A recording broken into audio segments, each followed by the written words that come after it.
This is a Rock Entertainment Sports Network special presentation.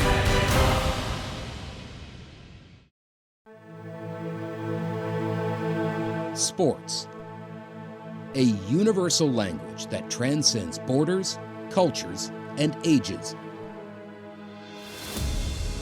From the thrill of a last-minute basket. Leg 2 on the clock. Mitchell turns, shoots. Good! Good! .3 to go! To the unbreakable spirit of an athlete overcoming challenges, sports unite us like nothing else can. They teach us valuable life lessons: teamwork, dedication, resilience. Whether on the field or in the stands, we celebrate victories together, and we learn to cope with losses, emerging stronger. Sports inspire dreams and foster communities, empowering individuals to break barriers.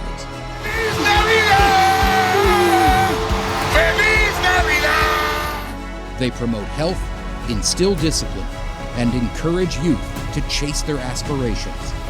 Tonight, we celebrate the power of sports and those in our community who have excelled, overcome, and dedicated their lives to the games and sports they love.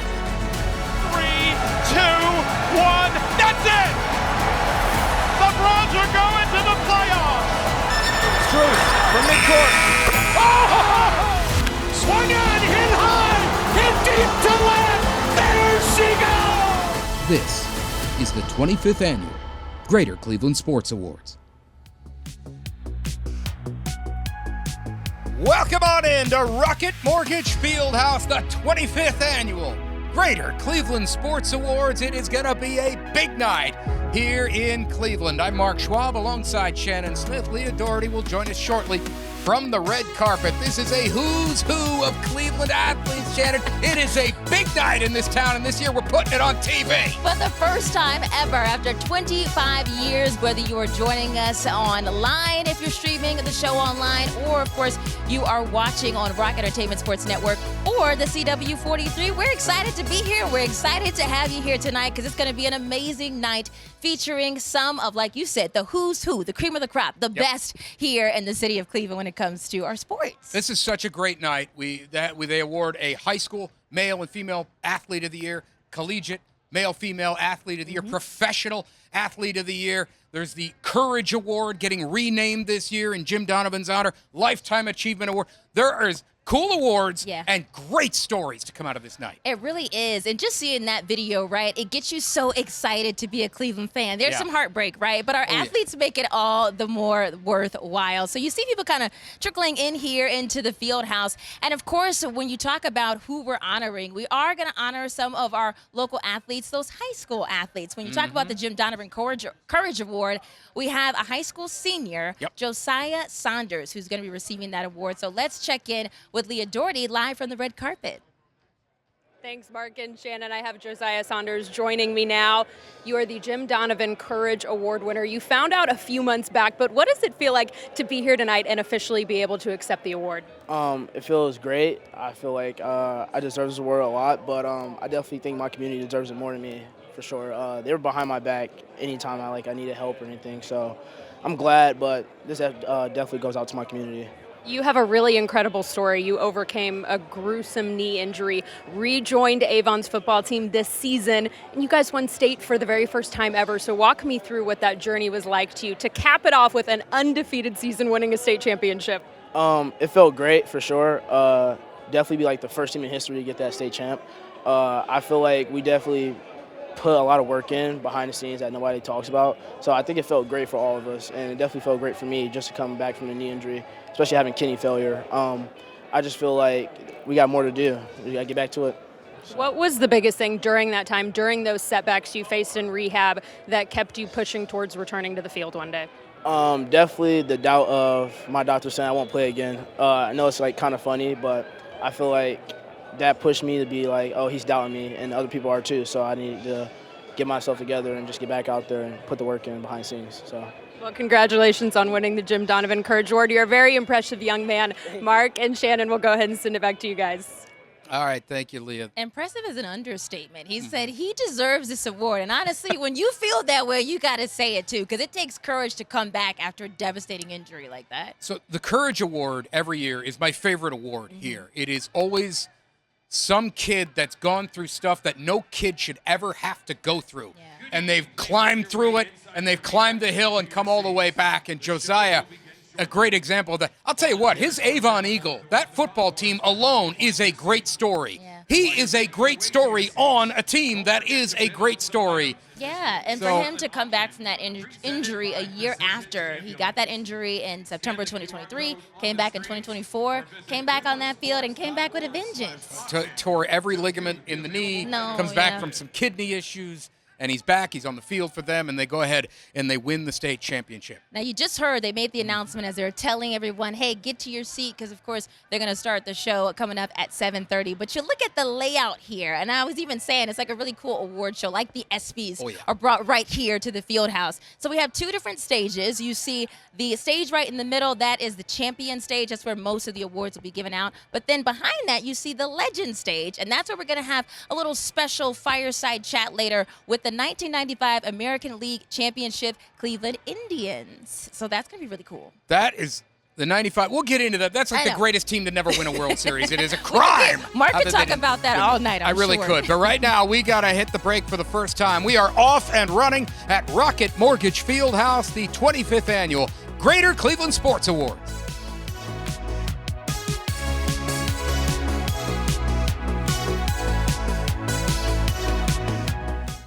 Rocket Mortgage FieldHouse, the scene for the 25th annual Greater Cleveland Sports Awards. All right, the QR code on your screen. If you want in on the silent auction, this is the beauty of putting this like on TV now, because the folks at home can play along. You got the home version of a silent auction. Scan that code.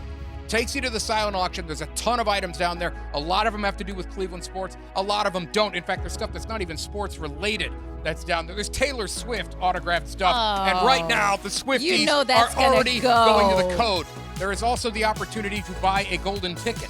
The golden ticket is essentially a raffle that you could win season tickets for 1 year to the Guardians, the Cavs, and the Browns. That is 130 games. They will draw the winner of that. You buy the golden ticket, you're into the raffle. They will pull the winner of that tomorrow during the Cavaliers pregame show. Somebody's going to win a really good prize. And when you win that, please put your time in at work, because you will be going to a lot of different games. You will be up late on a lot of nights. Exactly. A lot of nights.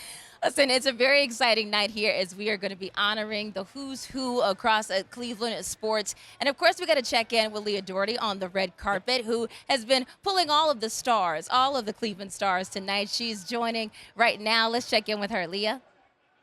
Thank you guys, Rafa. Thank you so much for joining me. 25 years of this award show. When you look back over that amount of time, all the incredible moments in Cleveland sports, what comes to mind? You know, obviously I have to start with the 2016 championship, the best moment for Cleveland in the last, 54 years. So I think, but when you think about 25 years of sports in Cleveland, especially this event, the best part about it is that it recognizes not only professionals, but also college and high school athletes. And I think that's the best part, because it builds that passion that the fans have. This is only my 11th year with the Cavaliers, and one of the things you discover right away is the passion that the fans give to the sports, whether it's high school, whether it's college, and or professional. So I think it's 25 years of great moments, but also great passion given by everybody. Just in this past year alone, there's been a lot of incredible moments. When you look at the Cleveland Guardians' run to the ALCS, I have to ask you about the John Kinsey Noel home run call. What a moment that was. Walk me through, just from your perspective, that moment. You know, it was a moment that started before the game, because John Kinsey Noel had his father in attendance that day, and he knew already that he wasn't in the lineup, so he was a little upset. And Carlos Barrega and I talked to him about going out there, do your thing, because it's the playoffs, your number is going to get called, and it's probably going to be for a big moment, and big moment it was. And it was the beginning of two events that I almost jumped out the window on the second, on the Fry homer to win the game. But John Kinsey Noel homer, I think it has to be probably the best moment in sports, other than the 15-0 start by the Cavaliers.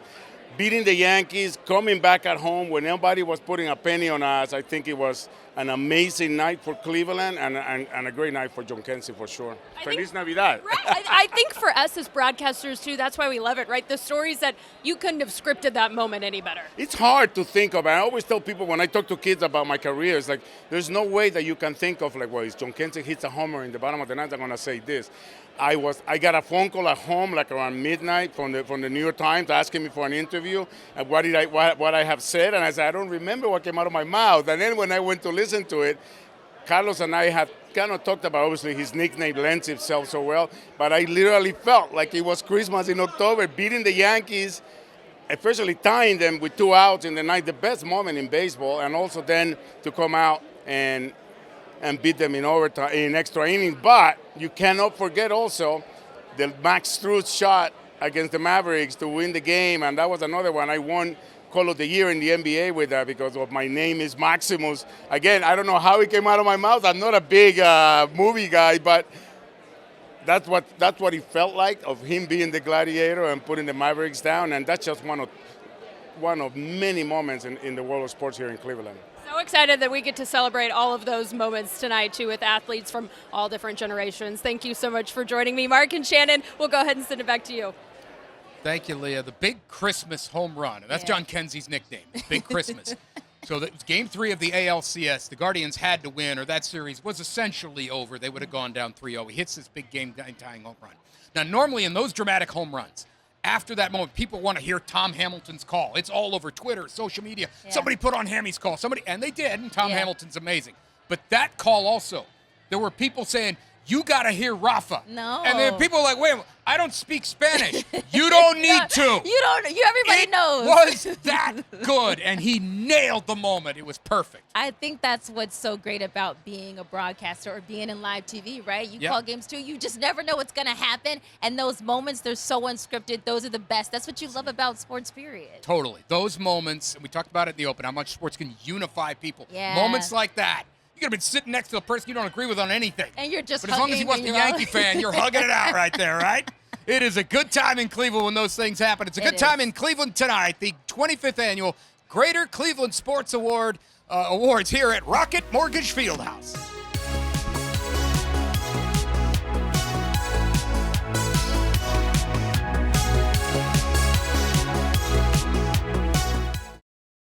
This is such a good-looking town when it lighted up at night. I love this place.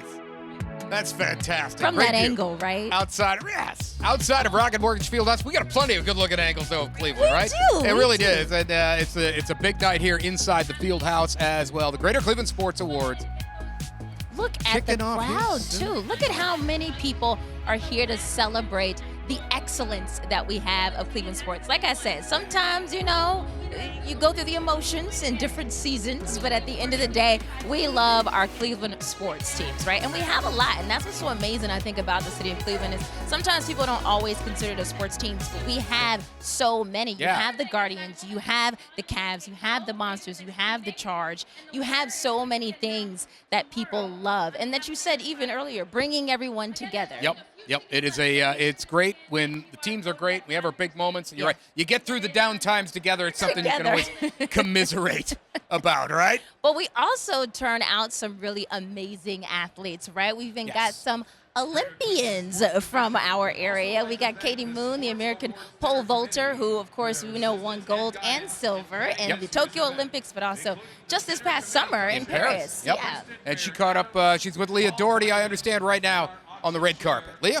Thank you, Mark and Shannon. I am now joined with Olympic gold medalist Katie Moon, silver medal in Paris this summer. Tell me a little bit about, you've probably been asked so many times, but what was that experience like for you? You can keep asking. It's reliving one of the best days of my life, so it's not bad for me. No, it was unbelievable.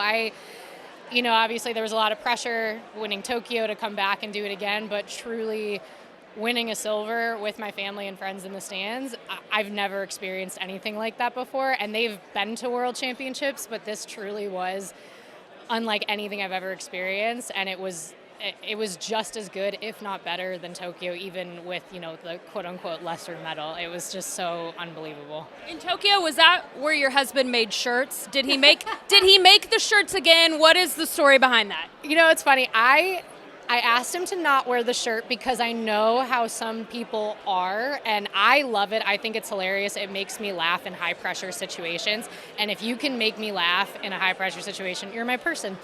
But I actually woke up not feeling well this morning, and I had asked him not to wear it, and he came to the stadium, and he was wearing it, but he had brought another shirt, and I just glared at him, and he's just very sheepishly put a different shirt on. But so he did that for Tokyo. He has then worn that shirt in every major championship since, and it's had a pretty good track record. So now I'm like, you have to bring the shirt. You have to at least have it on your person. That's how you know you have a successful marriage, too, when you can just look at your person and he's like, today's not the day for the shirt. Not the day. When it went well, he ended up pulling it out, so it was fine. But sounds like a very supportive husband. This is 25 years of this award show, and I know you grew up in this area, North Olmsted, diehard Cleveland sports fan. So what does it just mean, not just to have professional athletes, collegiate athletes, high school athletes, all in the same roof? What does that represent? It's amazing because we were all at that level. We all were beginners. We all were high school athletes and then collegiate athletes, and so to just know what they're going through and how much fun it is for them and how much they love it, and then to just be in the same room even as the other professional athletes of the year. Like, it's just so surreal to be here. I'm so honored to be here. These are athletes that I watch on TV and cheer for and look up to, and it's just the coolest experience. It's hard to really put into words. It's very special. Katie Moon, thank you so much for joining me. Up for Professional Athlete of the Year, Mark and Shannon. We'll go ahead and send it back to you guys. All right, thank you, Leah. I know she accidentally said North Olmsted. Yeah. It's Olmsted Falls, we know. Bulldog people, don't send letters, we know. Right, we understand. Love that Katie, though, has said that these are all athletes that she's watched. And we're like, we watched you, though, during the Paris Olympics over the summer. We were cheering for you. She is a huge Cleveland sports fan. When she of won the course. gold, she dropped the Cleveland, this is for you, like LeBron did. Yeah. I interviewed her one time in the run-up to those Olympics, and the Browns came up. And she was all ready to talk Browns. Like, of if I course. had said, can you do us like a pregame show with us, she probably would have done it. We probably should have asked She her. We're sorry, Katie. loves Next year. Cleveland, and she loves Cleveland sports, and she rocks Cleveland gear anywhere she can go. It is totally awesome. It is so awesome. And, of course, we are always rooting for you as well in the Olympics. And I love how she was talking about her husband. I hope, Yeah. everybody knows that story of someone embarrassing them. I'm looking at you, Mark. What did I do? Hey, pull out your phone. We're going to pop a QR code here on the screen. So they do a silent auction here every year. There's always tremendous items. And now they've found a way that you can do it at home. There's actually things you can get. Put your phone up to the QR code. Do that. Go there. There's stuff there that you actually cannot get here in the arena. There's extra stuff you can vote on online, or bid on, I should say. And it's not just sports. I saw at least 2 Taylor Swift things there. Are you a Swiftie? I'm 'Cause not. You brought her up twice. But listen, I know that drives traffic. That does. We're promoting the We night, are. I know. Can also get in on the golden ticket. The golden ticket, it is essentially a raffle, and it is a really cool one. You buy the golden ticket, you're in the hopper, and then tomorrow on the Cavs pregame show, they will pull the winner. The winner gets season tickets to the Browns, the Cavs, and the Guardians. It is not an or. It is an and. You stack them all up. You get 130 games. So scan it, go there, do the thing, have a good time. We'll be back in a flash. This show is awesome so far, and it's just getting started.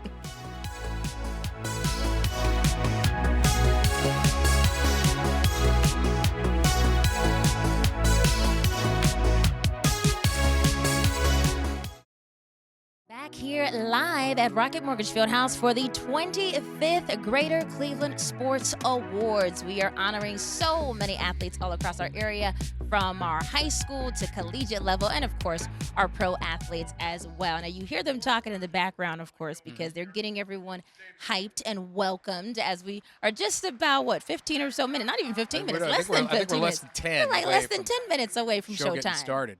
You know, the funny thing about great athletes, they can either be like a Hall of Fame type player or a legacy player. Yeah. Maybe a guy that's not good enough for the Hall but still really good. Or maybe he's just known for one moment. Yeah. And in the case of Rajai Davis, he's known for one thing: the greatest home run in Cleveland Indians history that sadly resulted in a game that still ended up in a loss. Yeah. But the Game 7 game-tying home run, yes, off Aroldis Chapman to get that game even. I've never seen a fan base explode as hard in one moment as they did when he hit that thing. But he is downstairs right now at the red carpet with Leah Doherty. Rajai Davis, thank you so much for joining me. 25 years of this award show. So when you look back at all the special moments that have happened in Cleveland sports history, what stands out to you?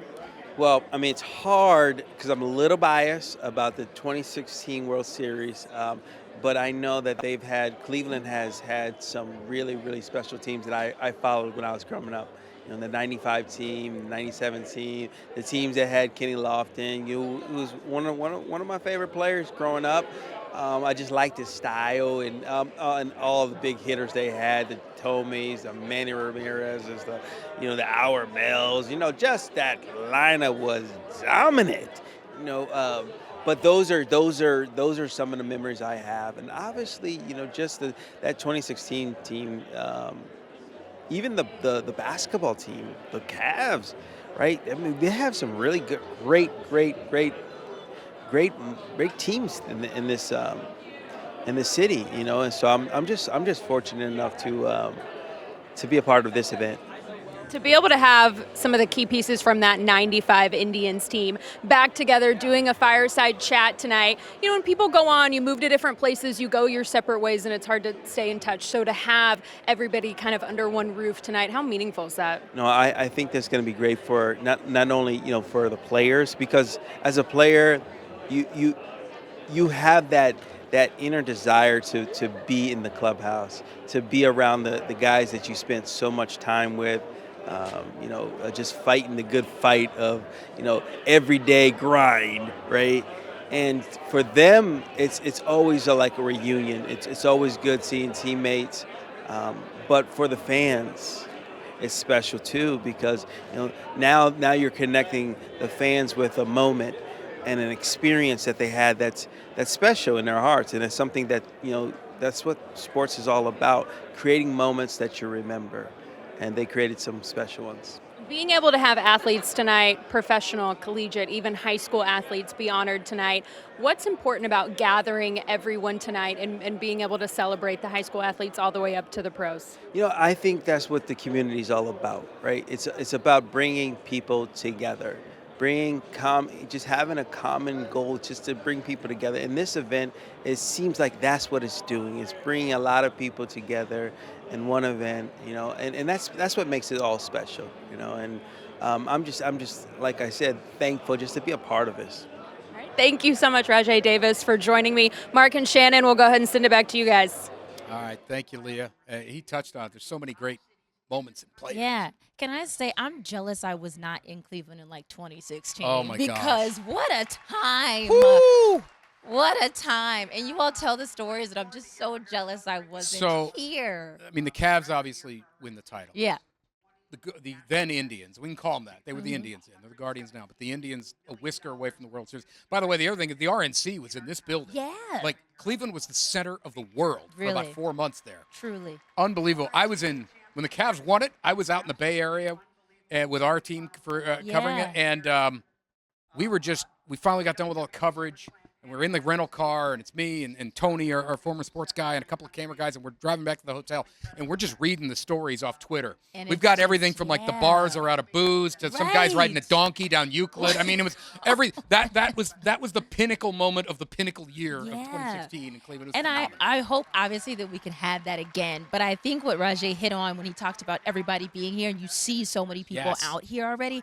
But I think what's really cool is that tonight you celebrate Hall of Famers, you celebrate the legends coming out of Cleveland, but you also are celebrating future Hall of Famers, future legends that will be back here, let's say in 20 years, and we'll be honoring them once again. Even like the high school kids. Yeah. Like you can look up, and like Marcus Sanders of Garfield Heights, a great basketball player. He's up for male high school athlete of the year, and some kid's going to be, wait a minute, that kid scored on me 2 weeks ago. You know what I mean? Yeah. And he's going to be on the same stage where they're going to reward Donovan Mitchell and guys like that. So it's a very, very cool night. And we are getting real You hear them close. here, I mean, right. we're getting some noise. We are. So this is going to be really cool. And you see so many people, too, just gathered here under one roof. But they're also highlighting, of course, some of our legends, some of our really cool people. And you see them here on the stage. It's actually David Gilbert, the CEO of the Greater Cleveland Sports Commission. He's kind of giving that welcome. But you see him on that middle stage, which is where, of course, they're going to have most of the award presentations. But, again, we're going to be looking at that Jim Donovan Courage Award, the Lifetime Achievement Award, of course, which will be going to Dan Gilbert, the Cavs owner. And the Lifetime Achievement Award is given to someone who, of course, has dedicated their life to really uplifting sports in Cleveland. And we know Dan Gilbert has been doing that with that newer performance facility that's going to be right next to the FieldHouse. The Cavaliers organization knows one way to do things, first class. And Absolutely. If it's like, well, you'd have to do it second class, then they're not doing it. Yeah. Dan Gilbert does it one way, and his people, they do it one way, and they always do a great job. And, if they put on a show, it's a show, right? It's a show like this one, right? Show. It's Exactly. live broadcast. Exactly. So we are coming up real close here to showtime But we do want to at the say, Rocket too, Mortgage FieldHouse. thank you to everyone who's been tuning in and also online as well if you're streaming with us for the first time. All right, so we are getting close. In fact, we are here. We're going to step away. The Greater Cleveland Sports Awards begin right now.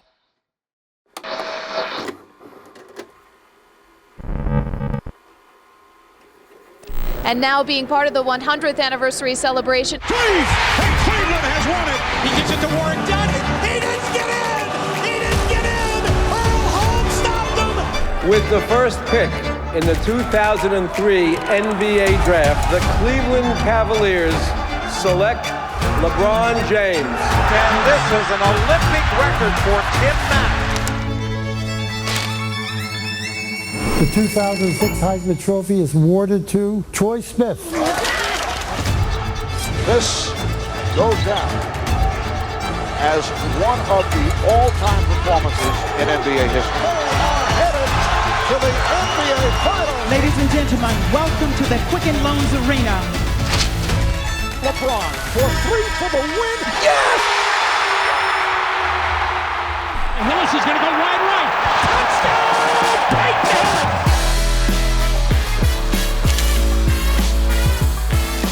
And that's going to do it for yours truly, and I mean that in more ways than one. Miller wins it!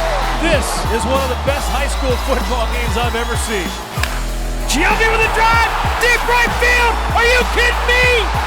Oh, my!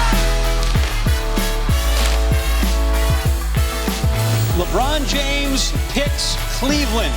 Oh, blocked by James! It's over! It's over! Cleveland is a city of champions once again! Cleveland! This is for you! Unbelievable! The Indians have won the American League pennant! It is gone! They score! And after 52 years of waiting, Mr. Calder, welcome home to Cleveland!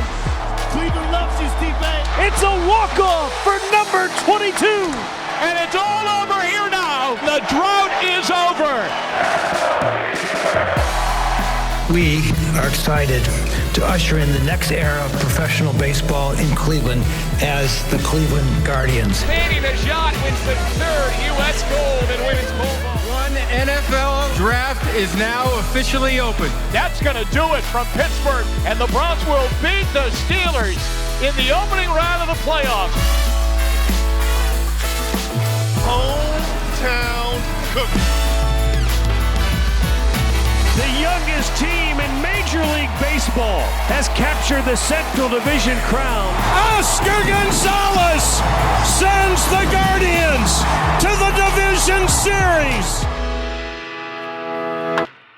He's done it again! The Cleveland State Vikings are headed to the big dance. Struth from midcourt. Oh! Book it! The Guardians will play in October. It is going to be a grand slam!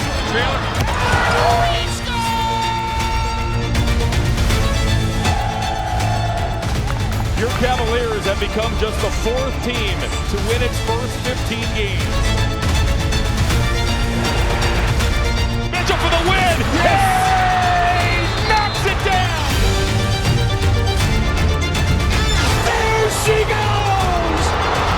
How about that? James is like James going deep. Edge Tillman. End zone. This one's for you, Jim Donovan.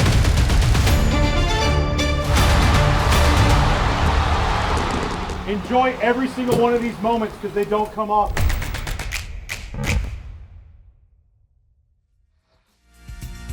Welcome to the 25th Greater Cleveland Sports Awards, presented by Medical Mutual and Ancora. Tonight, we are looking back at the past 25 years while also celebrating the past year in our local sports community. This event is the primary fundraiser for Greater Cleveland Sports Commission. And to kick off our show, let's welcome veteran sports broadcaster and host of the 2003 Sports Awards, Chris Rose. Good evening, my hometown of Cleveland, Ohio. It is great to be back.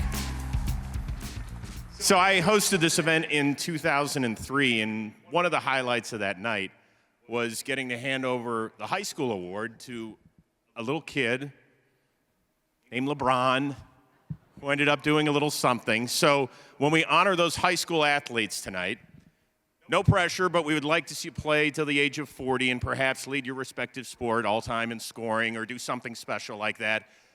If you don't, tonight is not a failure. Don't look at it that way. This is remarkable because back when I hosted it, it was in a cute little ballroom at a hotel, and now we are on the floor of the soon-to-be two-time NBA champion Cleveland Cavaliers.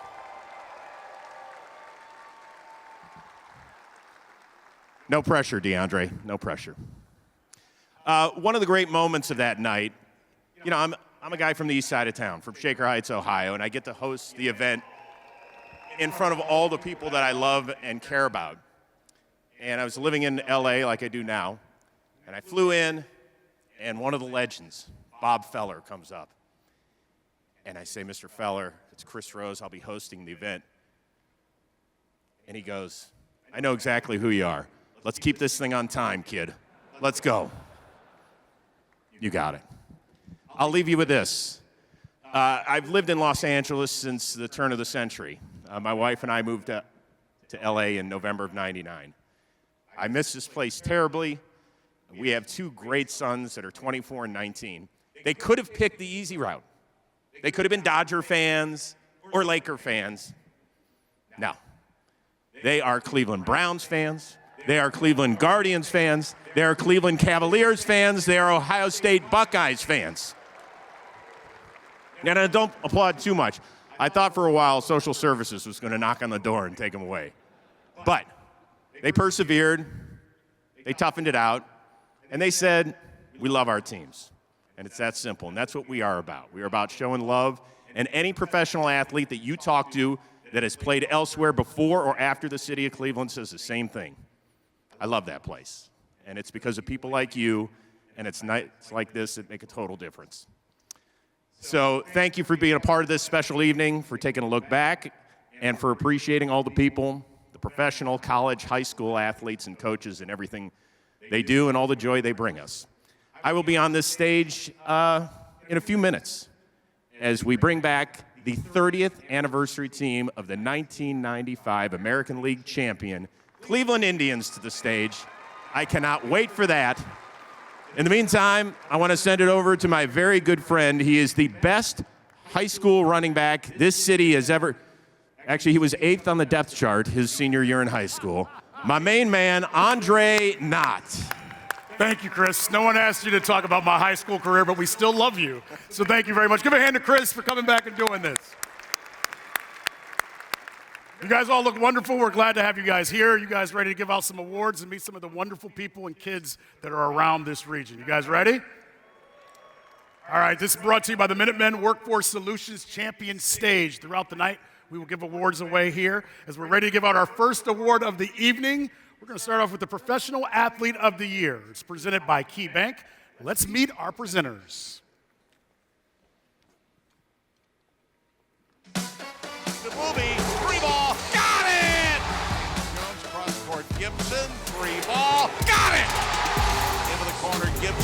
ball, got it. Around cross court, Gibson, 3 ball, got another one.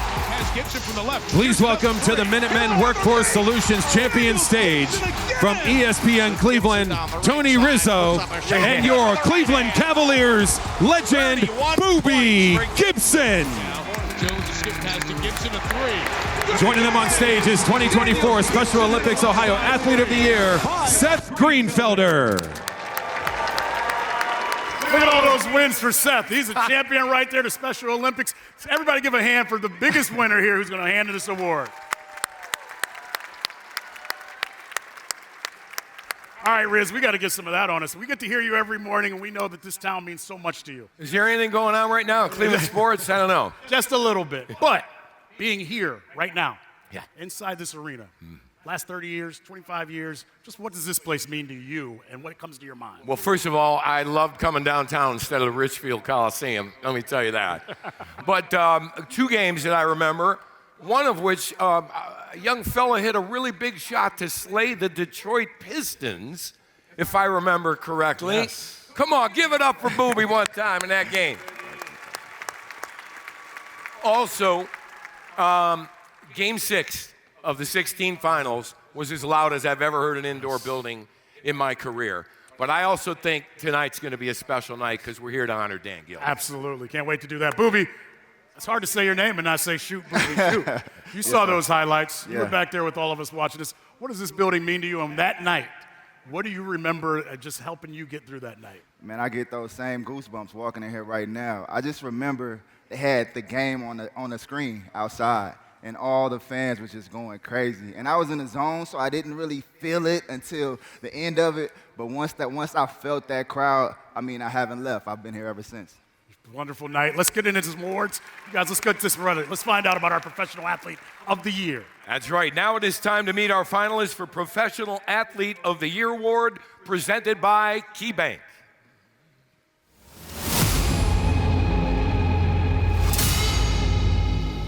First up, from the Cleveland Browns, Pro Bowl defensive back, Walter Payton Man of the Year nominee, Denzel Ward.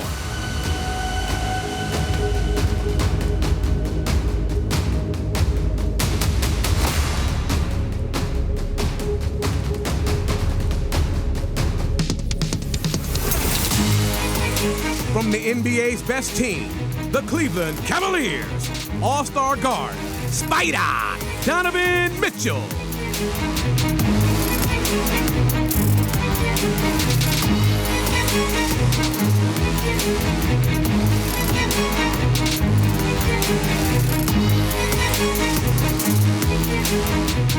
She was a silver medalist in the 2024 Summer Olympics in Paris.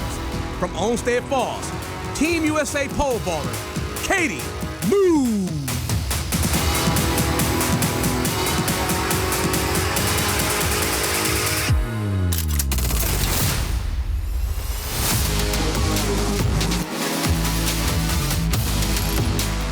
He led the Guardians to the American League Central Division Championship and a berth in the American League Championship Series. All-Star third baseman, Jose Ramirez.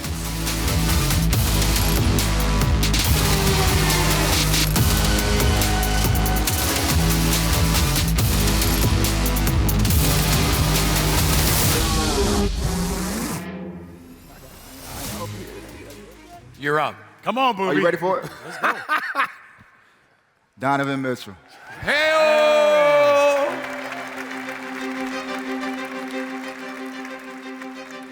All-star guard Donovan Mitchell led the Cavaliers with 26 points per game and career highs in rebounds, assists, and steals per game, along with a career-high 6 double-doubles.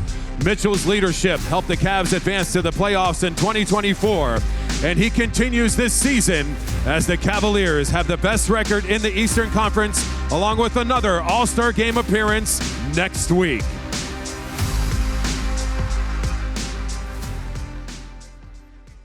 Good evening, Cleveland. I just want to say thank you so much for giving me this award. I want to thank the Sports Commission for recognizing my talents throughout this past year. I wouldn't be here if it wasn't for my teammates, the organization, my family, just being able to trust in my abilities to what I do on the floor. I want to thank Cleveland for believing in me as much as I believe in them. I'm truly excited to keep on hopefully bring a championship to the city. Everyone enjoy the rest of your night, but I won't be there in person, but I just want to say thank you so much. I appreciate it, and go Cavs.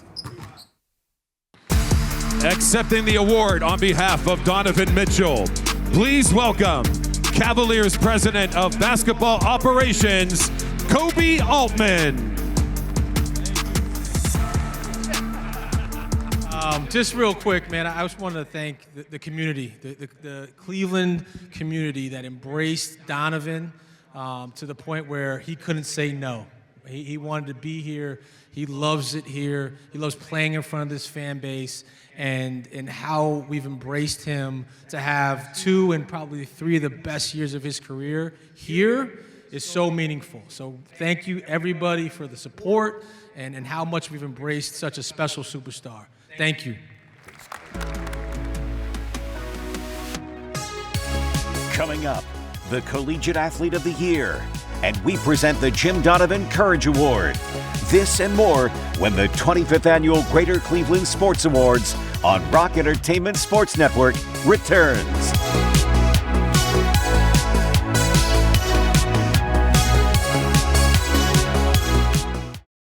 Again, all you have to do is scan that QR code that's on your seat, and you can bid on that silent auction. Also, just a reminder that all of these proceeds are going to benefit the Greater Cleveland Sports Commission and just all that they do for our community, the economy, and Cleveland sports. Another reminder, that auction is going to be following the High School Athlete of the Year Awards this evening. And again, you can get those bids in now. And right now, I'd like to introduce Nicole Versansky from Channel 19. She's going to be presenting our next award. Thank you. Thank you. Hi, everyone. I'm Nicole Versansky, news anchor for WOIO Cleveland 19, and I'm so excited to be here tonight because for the first time ever, we are broadcasting live on the Rock Entertainment Sports Network and WUAB 43. So welcome to everyone who is watching at home. This past summer, Cleveland hosted over 4,000 athletes from 70-plus countries in the Pan American Masters Games. Tonight, Greater Cleveland Sports Commission would like to honor the recipient of this year's Senior Athlete Award presented by Medical Mutual, Cindy Wildman, who won a gold and 3 silver medals in the Games. To know her is to love her.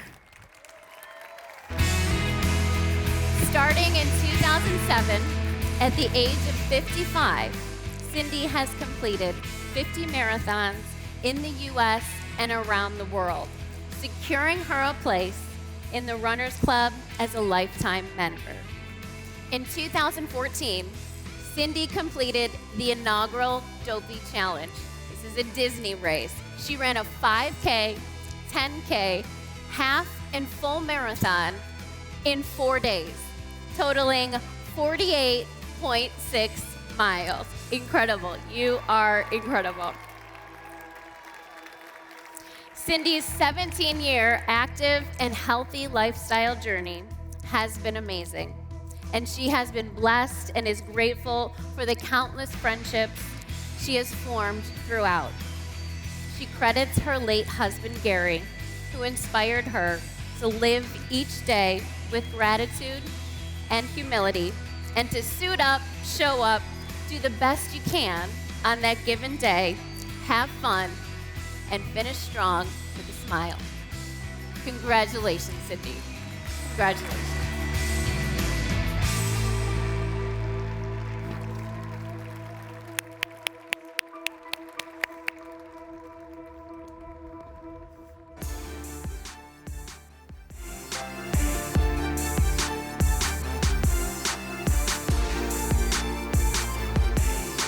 Please welcome to the Minutemen Workforce Solutions Champion Stage, our presenters for the Collegiate Athlete of the Year Awards, presented by H. Jack's Plumbing and Heating Company, the Super Plumbers.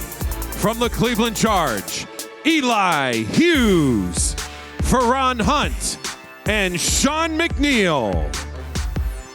Joining them on stage is John Langer, President of H-Jack's Plumbing and Heating Company, the Super Plumber. All right, boys, we get to see the highlights up there, but for most of you guys, and I'll start with you, Eli, tell the people out there what it means to play for the Charge and how exciting is it to play with the Charge right next to where the Cavaliers are playing. It's a lot of fun. This is my first time really spending lots of time in Ohio, Cleveland specifically, and it's a lot of fun. You guys love your sports. You guys show up for us, and we love it a lot, especially myself. We love basketball games here, but you guys are playing in Public Hall. Yeah. How cool is it to play in Public Hall? And for the people that haven't gone out to see you guys play there, talk about the experience of playing in that arena. It's unique. It's a little different. It's not like your typical kind of Rocket Mortgage FieldHouse look, and it has a very homey feel to it. I like to play in there a lot. You guys bring us a lot of energy, and I love it. All right, you guys ready to give away the award? Let's do it. All right, let's do it.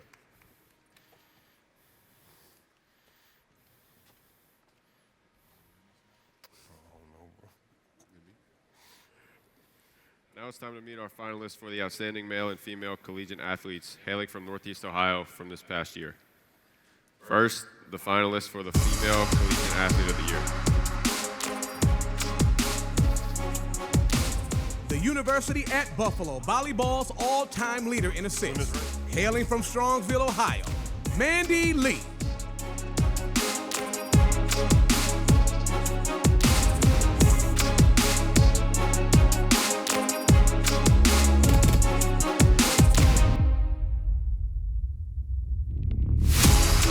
First team All-Big Ten field hockey player from the University of Michigan and Shaker Heights, Ohio, Laura Clark.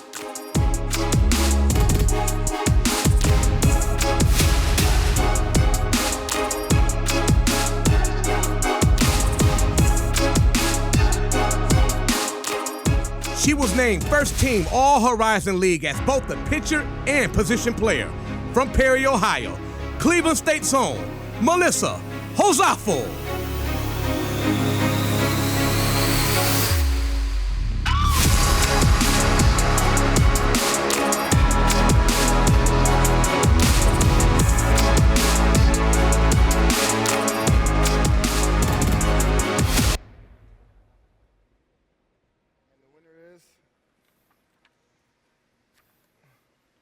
Melissa Hosafo from Cleveland State University. Melissa was the first student athlete in league history to be named first team All-Horizon League as both a pitcher and position player, leading the league with 117 strikeouts as a pitcher and a 1.84 ERA. Offensively, she ranked third in the league with a .382 batting average and 23 RBI, while being named the Horizon League Tournament MVP, leading the Vikings to their third Horizon League championship.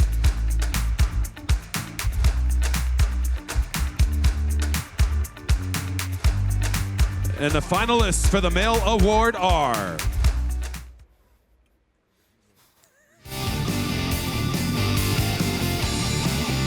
an all-OAC outfielder from Baldwin Wallace, hailing from North Royalton, Ohio, Joey Marusik.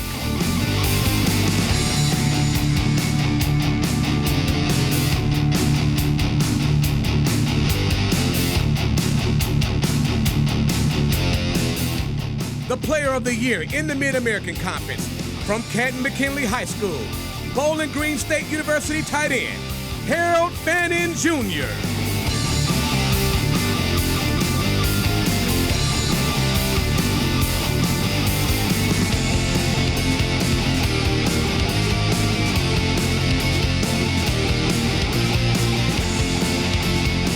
The pride of Mentor High School, and also the reigning OAC Player of the Year, from John Carroll, a guard, Luke Chacon.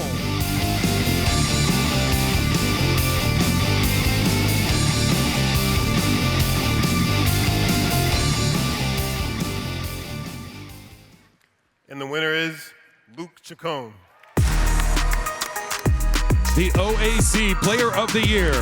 Chacon was also named first team All-OAC and second team All-American while averaging 18 points, 5 assists, and 4 rebounds per game and leading the Blue Streaks to a 26-3 record and OAC championship.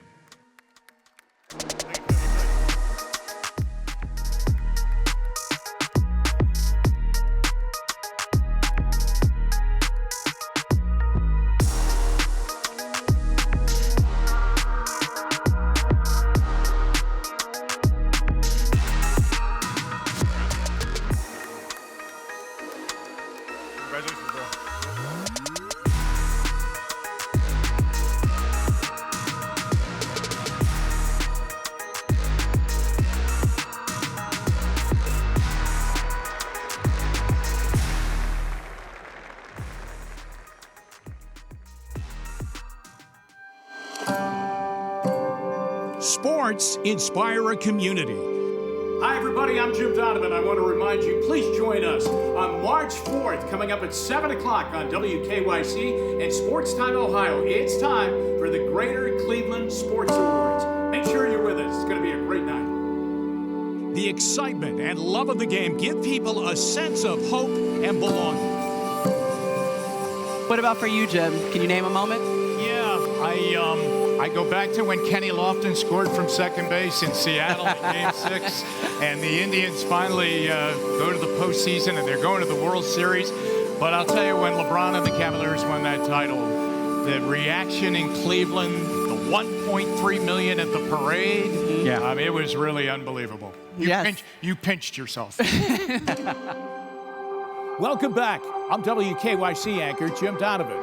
The word courage means strength in the face of pain or grief. Throughout this year, we have seen numerous examples of courage. Jim Donovan, known as the voice of the Cleveland Browns, but I'd really say he really is the voice of Cleveland, and it is a great honor to get to work with him, and so happy to have him on it tonight. Give him one more round of applause for Jim Donovan.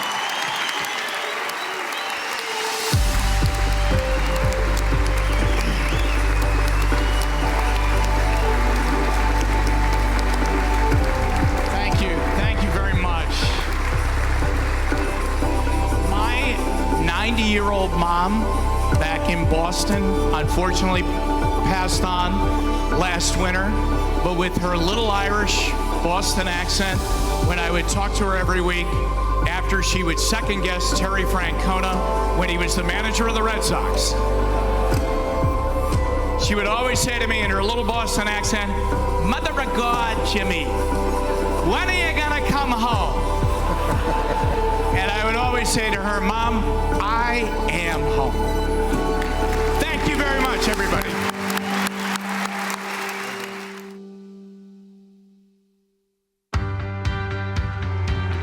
Please welcome to the J.P. Morgan Chase Legend stage, WKYC anchor Jay Crawford and Cleveland Browns radio host Nathan Zagura.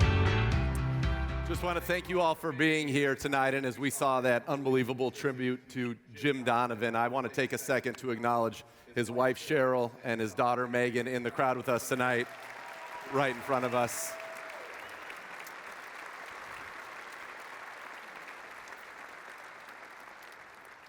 When you think of Jim Donovan, all of us know him, right, as the soundtrack of our lives. But he was a father, he was a husband, he was a friend, he was a mentor, he was inspiring, and he was the voice of the Cleveland Browns, the voice of sports, the voice of this town in so many ways, and his loss will be with us forever. I remember in 2020, in the middle of COVID, when the Browns made it back to the playoffs, and it was such an emotional moment, and Jim Donovan, who spoke for all the people and always was loving of Cleveland, loving of all of you, he said, "The only thing missing is all of you." And as we sit here tonight, the only thing missing is Jim Donovan. And Jim, we love you.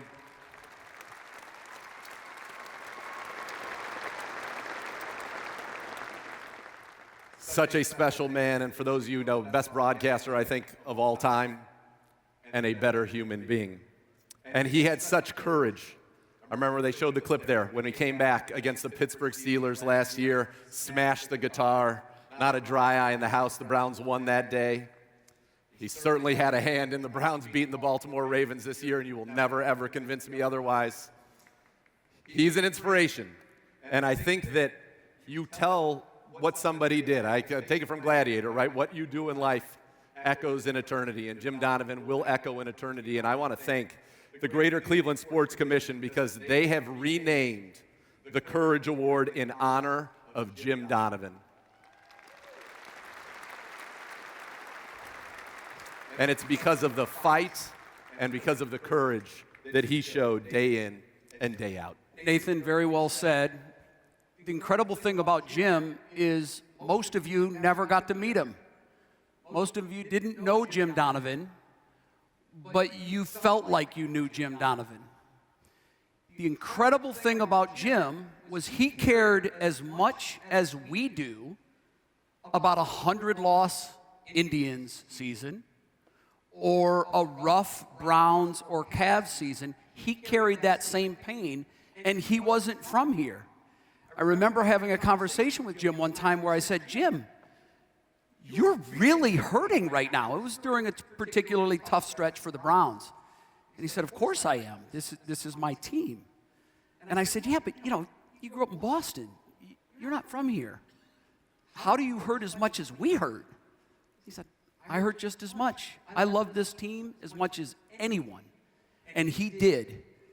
And the most incredible thing about Jim, and I echo what you said, Nathan, the best local sportscaster and the best radio play-by-play man I have ever seen. And I worked with some incredible talent at ESPN. None of them made me marvel like Jim Donovan made me marvel. We were so lucky to have him.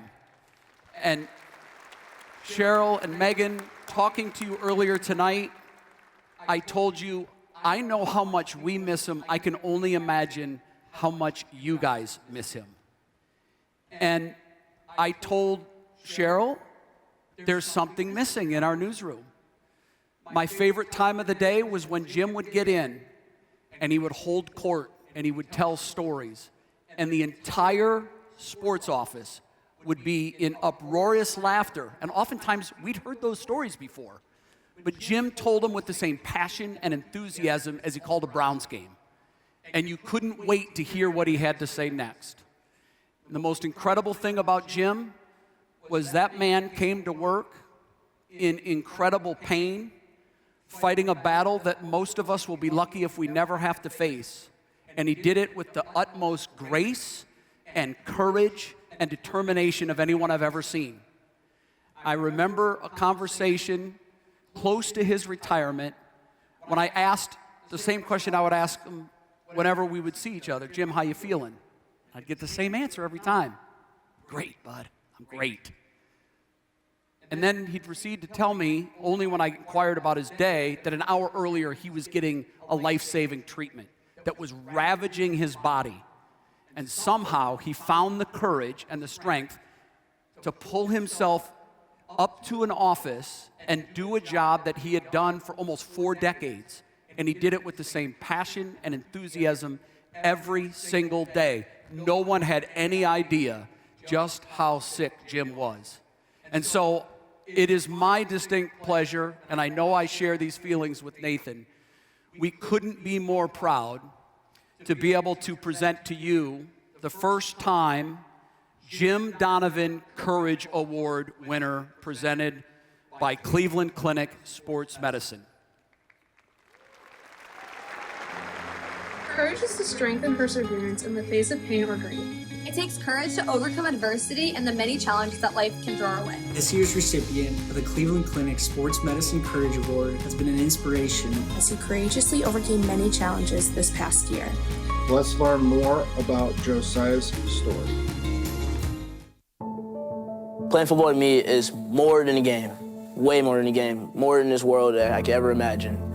I put my all into the sport. I put every single hour and days and nights and film all the study sessions and even just doing the little simple stuff. This game is the love of my life. Meet Josiah Sanders, a junior defensive back from Avon High School with big skills, bigger dreams, and a personality to match. I just love him. It's Joe. Like, you can't dislike him. It's Joe. He always brings a smile, even when it's a bad day. Joe's just like the goofy one. He doesn't try to be goofy or anything. It's just like everything he says, he'll just like talk to himself out of nowhere. You're like, who are you talking to? Everyone loves him. He's just there's something about him. He's got a spark.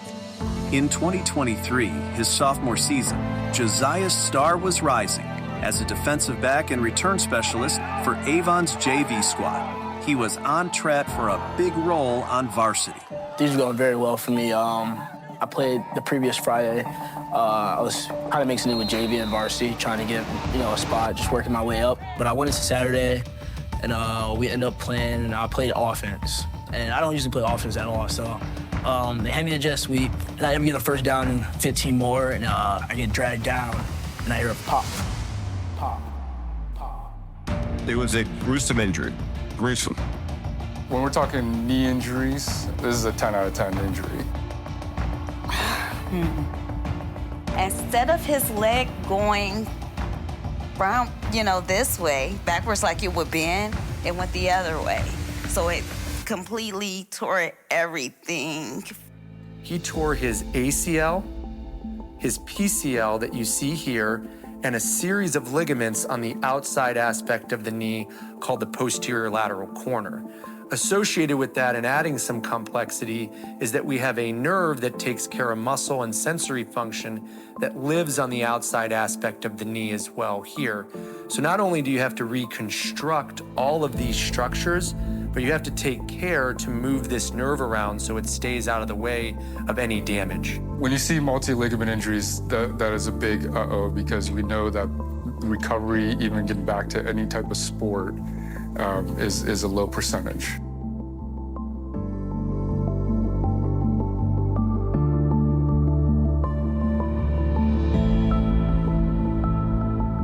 For most young athletes, an injury as severe as Josiah's would likely be career-ending. To make matters worse, potential life-threatening complications developed. We start hearing that, hey, this isn't good. We're looking at a high school kid who is in danger of not making it out after injury. Like, this can't happen to this kid. Just 1 week after his surgery, Josiah developed acute renal failure, dehydration, and rhabdomyolysis, a breakdown of muscle tissue that releases damaging proteins into the blood, which can also result in potentially fatal kidney damage. In that room, I could not shed a tear. I didn't Josiah to see any signs of weakness. I need you to fight. So my aunts, my cousin, we all prayed over him. Those numbers came down just like this. With that amazing news, for Josiah, the battle was just beginning.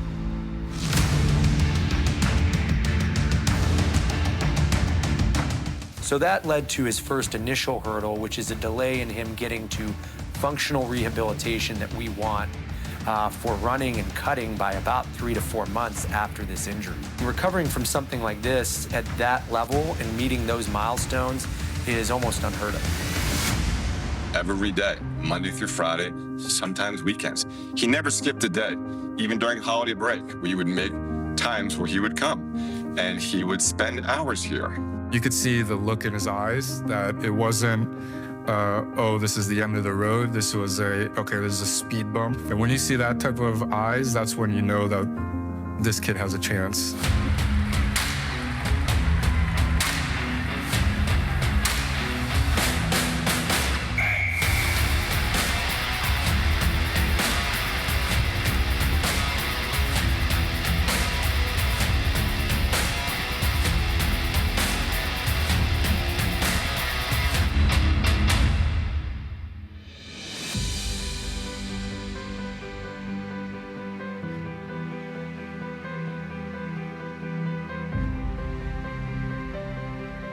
For him to come back, I was stunned by it. Like, seeing him out there is awesome, but I did not think that he would be back being actual to be in and be in reps. And he has been in games. He has made tackles this year.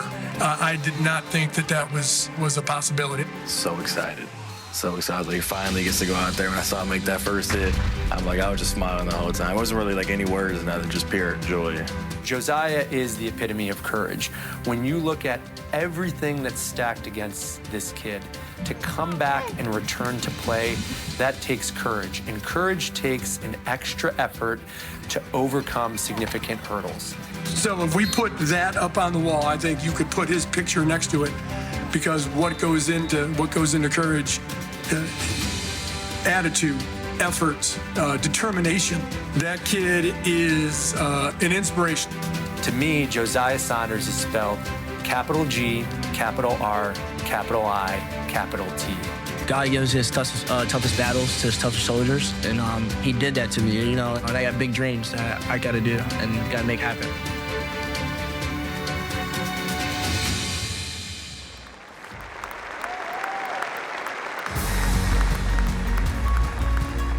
Please welcome to the J.P. Morgan Chase Legend Stage, this year's recipient of the Jim Donovan Courage Award, presented by Cleveland Clinic Sports Medicine, Josiah Saunders.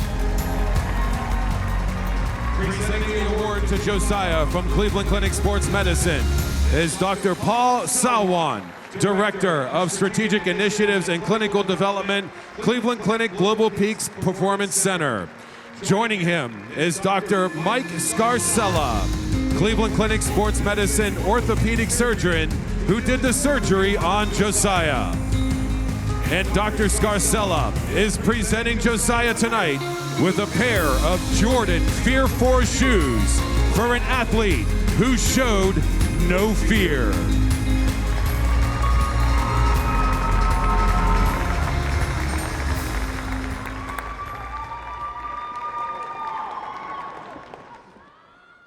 Sorry, I'll shed a tear. First and foremost, I want to thank my Lord and Savior, Jesus Christ. I wouldn't be here without him today. I also want to thank the Cleveland Clinic Sports Medicine and my trainer, Jim O'Leary. I wouldn't be here without him today. 7 days a week, I put in 2 hours and 30 minutes every day. And that's not normal for a kid to be my age, 16, 17, or even 18. And I just want to say thank you so much. For anybody out there, if you ever get knocked down, look at Jesus Christ. He's always up there for you. You're going to get back up, I promise. Thank you.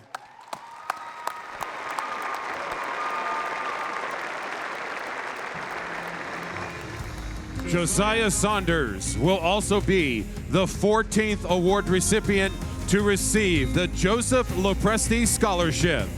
This $1,000 scholarship was established to honor the memory of the Greater Cleveland Sports Commission's Vice Chair, Mr. Joe Lopresti, and is given annually to the recipient of the Jim Donovan Courage Award, presented by Cleveland Clinic Sports Medicine. Congratulations, Josiah.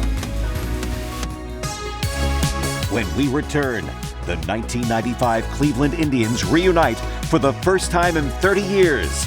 The 25th Annual Greater Cleveland Sports Awards on Rock Entertainment Sports Network. We'll be right back.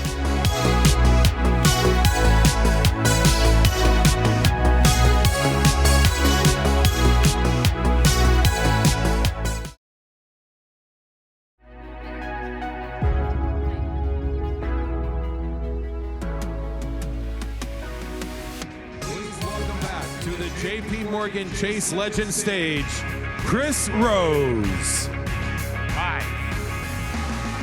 All right. It is time for something special. I can tell. How many of you went to a Cleveland Indians game in the 70s and 80s in old Cleveland Municipal Stadium like me, right? Right. Actually, there's more people here tonight than there were at some of those games back in the days. Now, I try to explain this to people that aren't from Cleveland. I am 54 years old. The first 22 years of my life, the Indians did not finish higher than 4th in their division. That's tough. That is a tough way to go. Like, we couldn't have fallen into a 3rd place. Like, it's okay if we don't win or finish 2nd, but Maybe we could have been better than Boston one year in the 80s or something like that. But guess what? It was worth the wait. They built this magical palace, and it opened in 1994. And for once, the baseball gods looked down on this city and said, you people deserve something special. And we had these bright young kids that were sprinkled in with future Hall of Fame veterans, and it was incredible.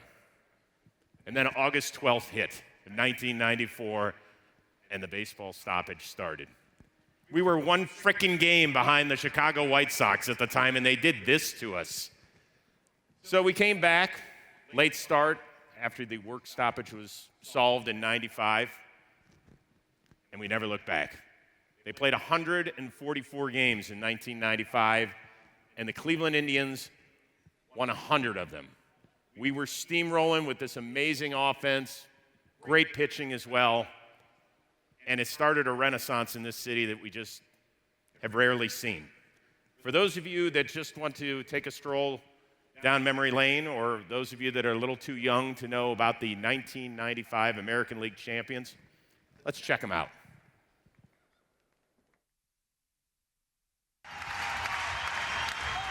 In the air, Tomey at third, and this season of dreams has become a reality. Cleveland, you will have an October to remember.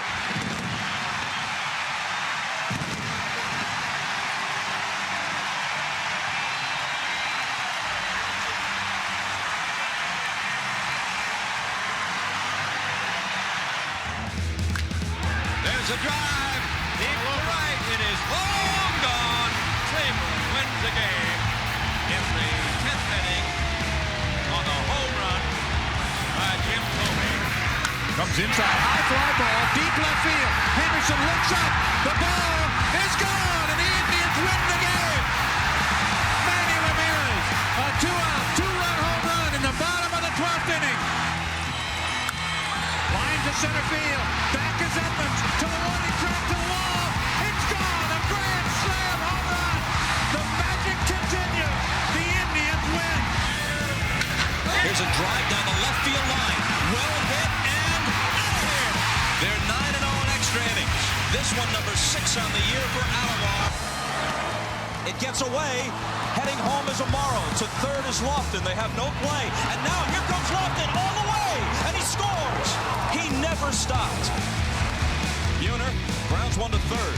A long throw is in time. And the Cleveland Indians, after a 41-year wait, are in the World Series.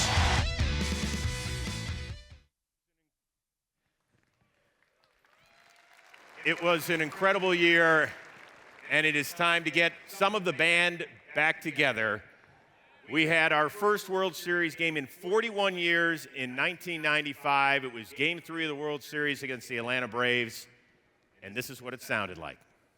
And now the starting lineup for your American League champion Cleveland Indians. Manager Mike Hargrove. Please welcome Mike Hargrove.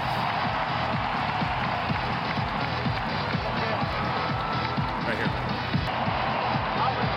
And pitching tonight for the Tribe, number 41, Charles Nagy. Your multi-time All-Star, Charles Nagy. A center fielder, number 7, Kenny Lofton. American stolen base leader, Kenny Lofton. Batting 6, the third baseman, number 25, Jim Tomey. And the man who clubbed 612 lifetime homers, joining us from his home in Illinois, Jim Tomey. Jimmy, we know you were trying your hardest to get here today. You couldn't get those snow tires on your car to get here? No, it's sorry not to be there. You know, what a great event, 30 years, incredible. You know, having Kenny and Charlie and being a part of this with Mike as well, and all the fans of Cleveland. Hopefully everybody's having a wonderful night. You got that, Hall of Famer. I'm curious, Kenny, when you see the introductions from Game 3 and have the first World Series game in Cleveland in 41 years, do you get chills watching that? I mean, I get chills all the time when I say anything about the 95 Indians because that was a special team on the field and off the field and in the clubhouse. Something special. What do you mean in the clubhouse? That's a whole other ballgame. Charlie, what's he mean? What happens in the clubhouse stays in the clubhouse. What happens in the clubhouse? Did you stop that, Charles Nagy? Ask me. Ask me. Yeah, I'll ask you. Oh, I can't say. You never read. Grover, you're a guy that you played here. You were a great first baseman during the 80s. You took over a real young team in the old stadium. When did you know that this club was something special? Golly, that's a tough question. I don't. I started hearing things from other managers and other players that we played against probably in 92, 93. And probably the first time that I really thought, you know what, this has a chance to really go was in August of 93. And we'd played the Yankees and I had a couple of players come up to me and said, you guys are really going to be good. And these were, I can't even remember who they were, but they were big-time players for the Yankees. And you know, I thought, you know, he's right. We've got all these young players. We've got a chance if we can continue to do what we're doing. And the thing of it is that, you know, our guys, we had a good time before the game, and we had a really good time after the game. But they really knew when it was 6:45, 7 o'clock rolled around, it was time to play. And they were very good and very disciplined about that, and talked a lot about being mentally tougher than the other guy. In baseball, for me, the big differentiator in a good player and a great player and a good team and a great team is the team that has a little better mental toughness is the one that's going to succeed more often than not. And they took it to heart and ran with it. Growing up in Cleveland, there weren't a lot of cocky teams, if you know what I'm talking about. We were okay. This team was awesome. Were you guys cocky, Kenny? Pretty much. We didn't care who was on the field. We didn't care who we were playing against. I think the team we had, we all wanted the best. We wanted whoever, like Roger Clemens or Randy Johnson. We didn't care. We wanted that number one starter to face, because if their ERA was a 1-something, when they left, it was 2.5. That's what we felt. We want their ERA to go up. And that's what we felt. Jimmy, you're shaking your head. Why is that? Well, it reminds me when we would walk from on deck to home plate, we were taught to be confident and to believe in yourself. And that was from our coaching staff. That was from Mike. That was from Charlie Manuel. You know, our whole staff loved being around our guys as much as we loved being around them. And that, I think people thought it was cocky, but we believed in ourselves, and we knew we were going to go out and have some fun and just kind of filter off of each other. Charlie, what was it like when you were starting a night? You'd set them down 1, 2, 3 in the top of the first. You'd sit down, you'd watch your team. I was at one game where y'all were winning 8-0 before the other team got an out. What was it like pitching with that squad? Getting 8 runs is always great, but there's a lot of downtime. A lot of sitting in the dugout waiting. Come on, guys, let me get back out there. But no, nobody's going to complain about that. As you saw, there was really no pitching highlights up there. But we knew our place on the team. We knew what our job was. We knew it was just to get these guys back in the dugout as fast as possible and let them hit. Will you stop that? You guys were better than that. Okay. What was the difference for you? Was it when Dennis Martinez came here in '94 and then Oral Hershiser joined? Yeah, Dennis, Oral, and Eddie Murray. They all taught us how to win. All taught us how to prepare. Coming up, I had some good role models then. They talked to me about, goals throughout the season, innings, things like that. But when these guys came over, they had success, they had long careers, and it was just now learning.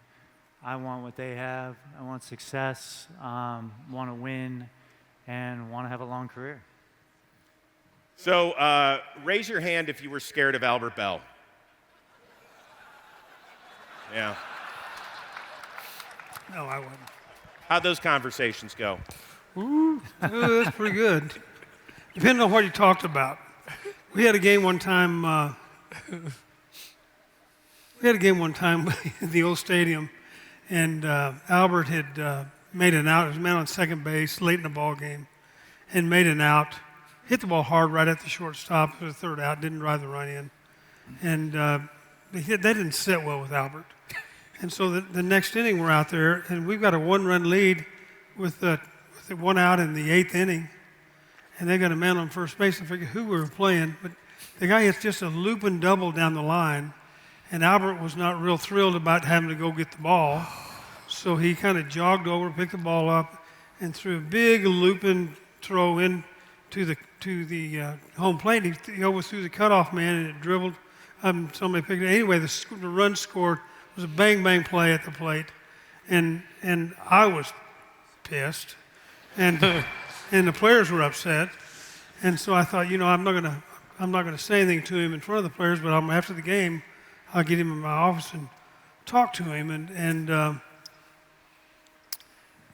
clubhouse at the old stadium was little bitty. Yes, it was. Little bitty, and the manager's office opened right up into the clubhouse, and they could.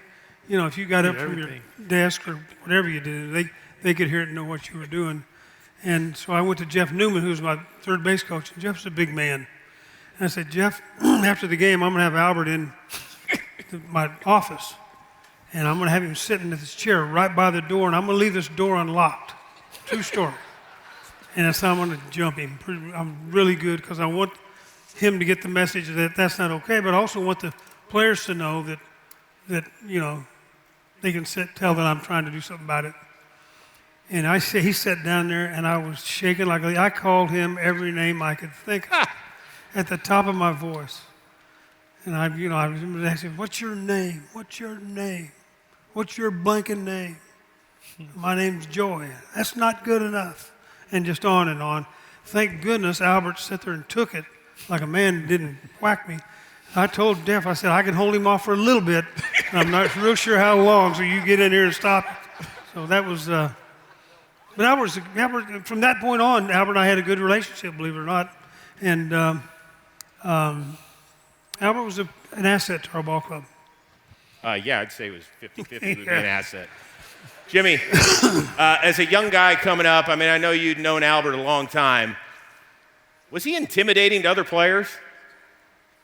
He was intimidating. He was intimidating to pitchers, other players, but for us, we just watched his routine. This guy worked as hard as anyone, and when you watched him work, and then you saw his preparation and lead to success, after a while, you kind of started to watch it really closely and go, you know what, I want to be a part of this. I want to, not that you were going to be Albert Bell, but you wanted to kind of watch his routine, and he had a great routine and work ethic.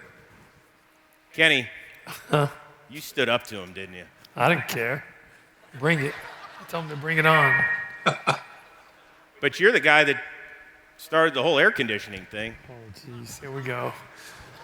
No, it was Albert. Albert was a guy who was always, I thought he was in menopause or something. He was always hot. Something was going on with him. He always was hot, and he wanted the clubhouse to be cold. And he used to turn the thermostat down to 40 degrees, and the clubhouse kids used to come in and say, Kenny, Albert turned his thermostats down again. So I go up there and turn it up to 75. He gets upset, and he goes back in the clubhouse and turn it back down. But the good thing about Albert, when he turned it down, he always went up to the clubhouse because he had notes. He was like some little genius. He wrote notes and stuff down on everything he did on the field, and he used to go back up to the clubhouse, write the notes, and go back down. And he'll go back up there, and if it's hot, he'll turn it down if it's cold. And I guess after the last time he got pissed, I went up and turned to 75, and he went down and turned it back down to 40 and took a bat, and They said Kenny's not going to turn this thing back up no more. And there was a wrap for 3 or 4 days. It was 4 degrees in the clubhouse. What do you wear when it's 40 degrees in the clubhouse, Charles Nagy? Oh, everything. It's cold. Did you get in Albert's face and tell him why'd he do that? Oh, no. No. But we could talk. I've gotten to know Albert a little bit. I texted with him earlier today. He says hello, by the way. Couldn't be here today because one of his daughters is getting into the National Honor Society for English out in the state of Arizona, which is awesome. Education always been a big thing for Albert Bell. Was he misunderstood?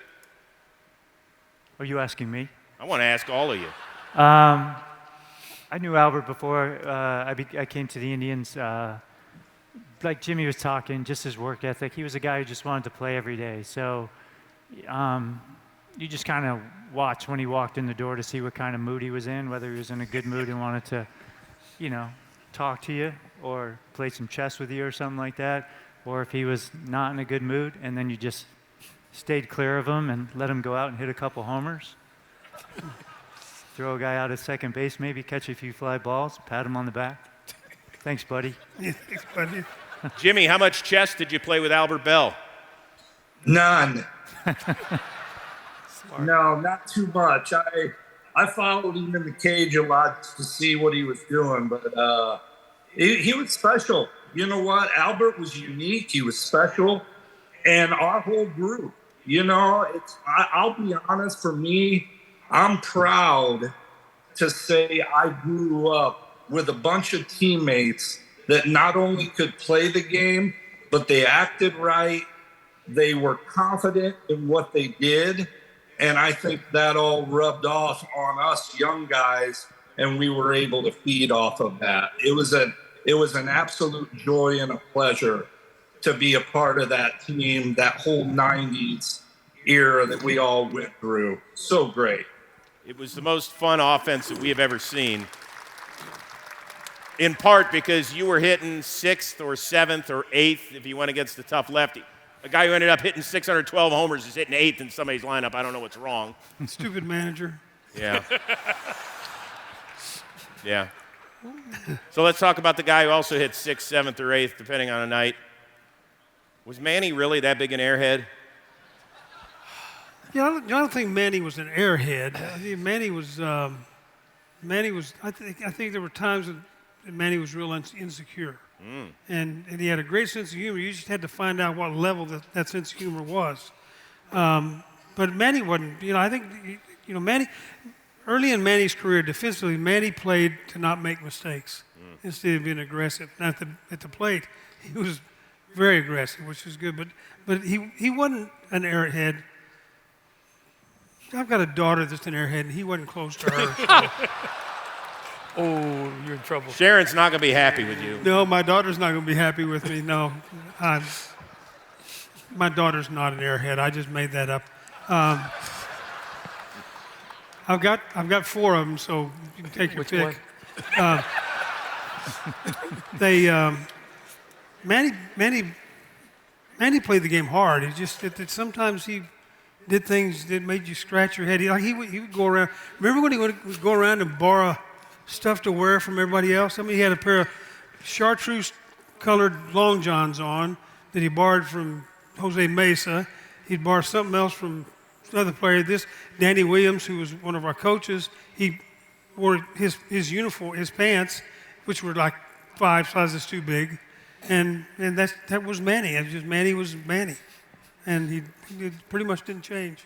Yeah, I think the Manny being Manny thing started when he eventually moved on to the Red Sox. But Charlie, you knew him an awful long time as well. When you looked at him and stared him in the eyes, what'd you see? Was somebody home most of the time, or no? I saw my own reflection. Manny was quiet, but he would, if I'd check in right field a lot, and he would come up. He worked hard. He worked hard to become a really good outfielder. He worked hard off the field that no one really noticed, lifted a lot of weights. He spent a lot of time in the batting cages.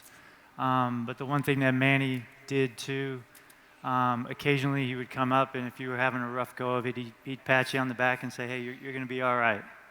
and I'll never forget that. He, sadly, he had to do that for me a couple times. But for him to do that, it meant a lot.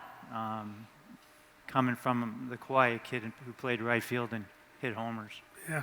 Kenny, you're laughing a little bit about Manny. What do you got down there? Manny was a little different, but when they say Manny being Manny, I think he act like he didn't have a clue to everybody else, but he had a clue. And that's what people didn't get. One thing everyone knows about Manny, when you go out to eat, guys go out to eat after the game or certain places, Manny always forgot his wallet. So he was smarter than you think. He left his wallet at home, and you go out to dinner, because a lot of times we used to go out to dinner and we used to be in a group, and you take your credit card and you put it in the person's hat, and the waitress will shake it and they'll grab it, and that's who pays the bill. Manny's wallet, credit card was never in there. So he always, and that's Jimmy, yeah, he never had his wallet. But he was a great hitter, very intense, and like Nagy said, he go out and strike out 3 times and 4 times, he's like, I'll get him tomorrow.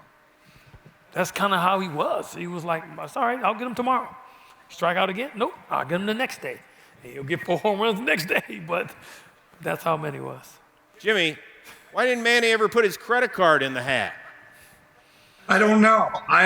You might have to ask him on that one, but I'll tell you one little story. So he comes to AAA and taking BP, and Kenny, like he said, he definitely had a clue, and he would take BP and hit like line drives to right field. And when he first came up, we all thought, okay, this is our first pick. Everyone's talking about Manny Ramirez, and he's just working the ball nice and easy to right field. And all of a sudden, we get into the game, and he hits a home run to left. He hits a home run to center. And for years, it looked like he never got fooled. He was always balanced. He was always in such a great position to hit that, it was something that we all admired, because he would grab bats. He would grab other guys' bats, use them, and hit home runs. And it was a special talent. Kenny, there were a couple days, I think over a 3-day span in July, where Manny took Eck deep to win the game against Oakland. And then I think it was 2 days later when Albert did the same to Lee Smith. Those are future Hall of Fame closers. You guys were only halfway through the year, but was that the point where you thought this team can win the whole damn thing? Yeah, that was one of them. It was one of those things where even though we're down, we felt like we were never out. And we didn't care, again, like I said, whoever, you had the Eckersley, you had Lee Smith, whoever was on the mound, we had this attitude where we don't care. And it showed. You have Eckersley had his best pitch, and Lee Smith had his pitch, and it didn't matter. If it was the end of the game, we wanted, I'm telling you, in the end of the game, when those positions, I wanted Jimmy, Albert, or Manny at the plate, because I knew something special was going to happen. And it showed in 95. Grover, how much did those 3 veterans that I talked about a little bit earlier in Oral and Dennis Martinez and Eddie Murray just solidify him, kind of like the dessert? Yeah. Well, they came over with such great reputations. They'd been there and done that, all 3 of them, and our guys were real attentive to that kind of stuff. And I would see Eddie and Oral especially would grab a young player, and after they'd done something goofy in batting practice or getting ready for the game or during a ball game, and you'd see them, sit down next to him and talk to him. And a lot of times a manager can tell you something over and over and over again, and you get a player that tells them the same thing, and they hear what he said and not what you said. And I think that was the case with those 3 guys, because they had the players, their teammates' respect. They didn't push it on anybody. If I'm wrong, let me know. But they didn't push it on them. But our guys were real receptive to it, and it gelled it really gelled. Dan O'Dowd and John Hart did a great job in pulling the trigger on when to bring those kind of guys to us and to help us get over the top, and it all worked. All right, I want to finish it up with this. You guys still get to visit Cleveland occasionally. You all played for different teams or managed for another team eventually down the road. I just want you to tell the people what it is like to walk around this city, to have people tell you about the importance of the 1995 season. Hall of Famer Jim, let's start with you, buddy. It means so much. As I said earlier, playing with these guys was a true honor. And then coming to Jacobs Field and watching our fans, how they supported us throughout the 90s, it was something that was just, I think, so special. Looking back to all those days that, our team would come back late in the game. We credited a lot of that, yes, to our talent, but our fans did such an amazing job at supporting us, and we truly fed off of them. And it was a joy and a pleasure to be with these guys and our fans. Grover, you're the guy that's been in Cleveland the longest. You've seen some tough times. You were there at the peak. What's it like for you? Well, it's been an extreme pleasure. I mean, I'm originally from Texas and very proud about being a Texan. But I find the people of this area remind me a lot of the people that I grew up with. And they have strong opinions, they believe in what they believe in, and they're not wishy-washy about things. And I really respect that kind of thing. The one thing that I take away from my time in Cleveland, back when we used to do caravan tours, remember those things we used to do, before spring training started? We'd go to different towns. And I went to a town, this was like in 92 or 93. We go into town, I think it was Painesville or someplace like that, having breakfast at this, the Optimist Club or Line, whatever it was.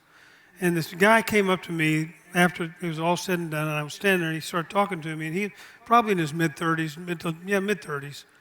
And he said, I want to tell you, he said, I grew up an Indians fan. The way that happened is that my dad took me to Indians games when I was when I was 5 years old.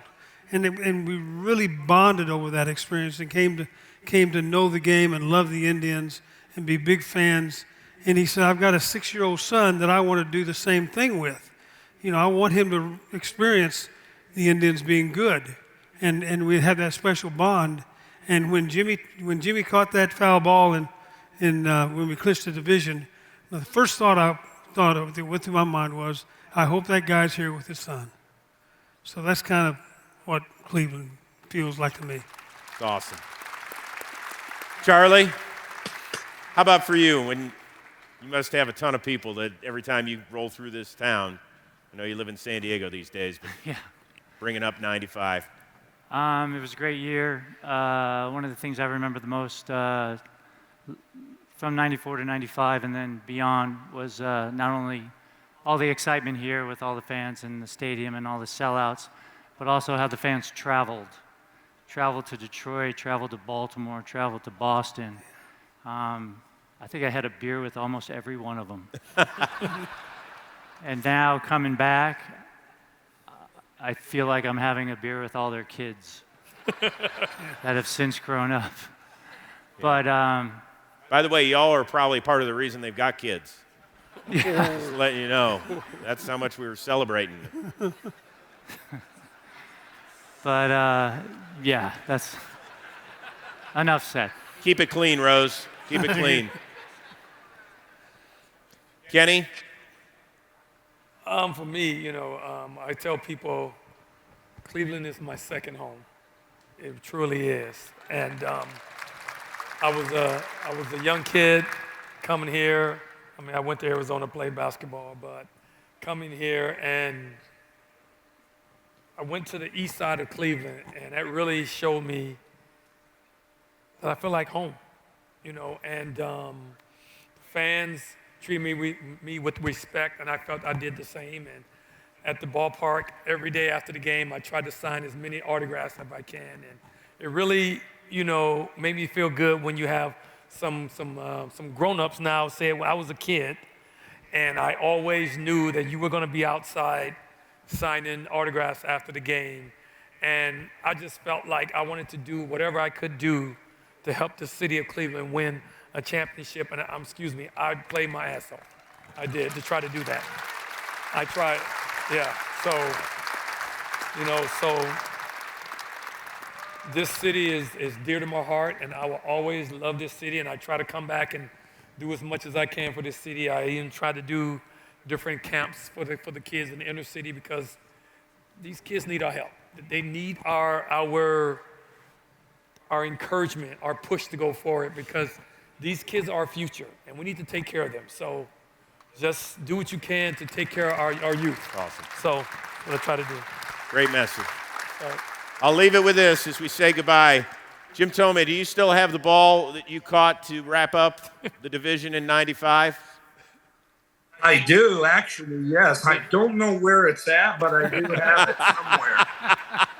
All right, so when we celebrate the 60th anniversary of the '95 Indians in 2055, can you find it by then? I can find it, yes. Awesome. Find it before then, because I may not be alive in 55. Let's hear it once again for the Hall of Famer, Jim Thome, Kenny Lofton, Charles Nagy, and the skipper, Mike Hargrove.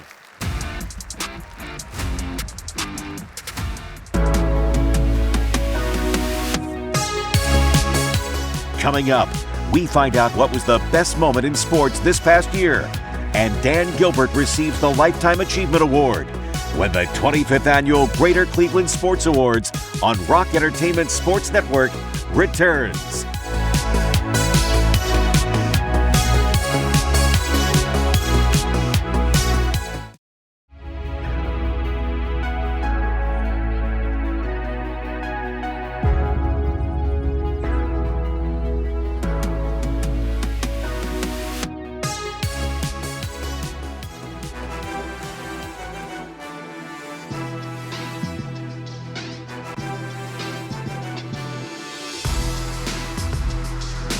Please welcome to the Minutemen Workforce Solutions Champion Stage, the presenters for the High School Athletes of the Year, presented by University Hospital's Grzinski Sports Medicine Institute. Cleveland Browns offensive lineman DeJuan Jones and top dog Cleveland Browns alum Hanford Dixon. Joining them is Dr. Sean Cupp, co-director, University Hospital's Grzinski Sports Medicine Institute, and lead medical physician of the Cleveland Browns. All right, it's time to give out some more awards. I'm going to stand next to you, Hanford, because DeJuan is a big, big man. But I got to ask you, as we get inside the high school sports and we're giving away these awards, I want to ask both of you gentlemen, you guys have hit the pinnacle. You guys have hit the top stage of athletics. What advice do you give to these high school kids that are here or maybe watching? The advice that you would give them, Hanford?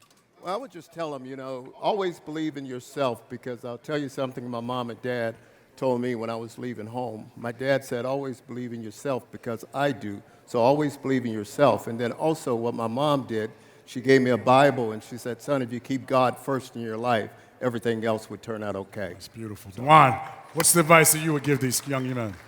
I would say stay humble. It's the main thing.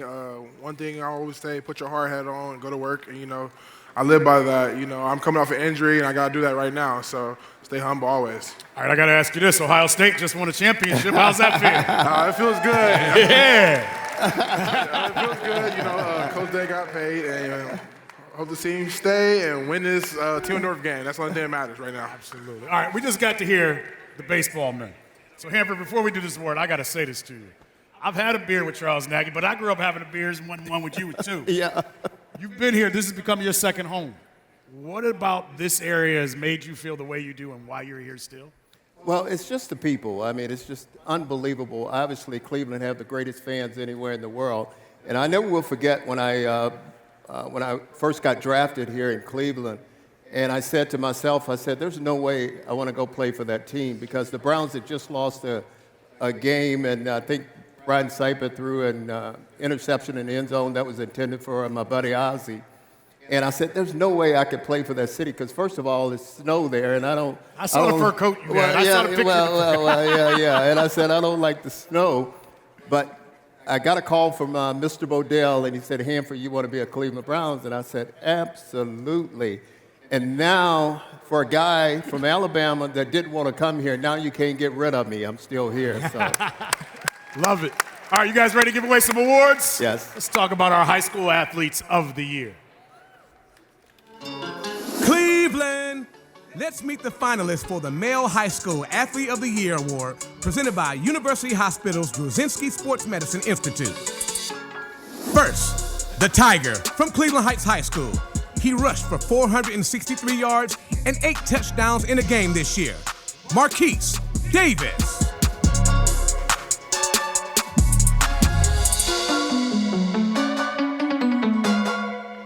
The Wildcat from St. Ignatius High School. He led his team to the state championship this past season. Basketball star Quinn Woidke.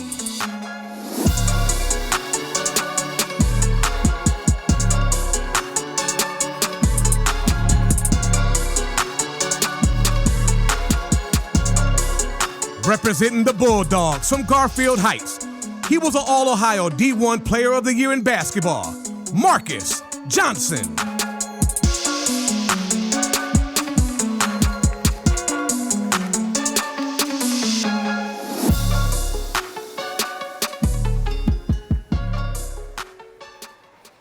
And the winner is Quinn Woodkey.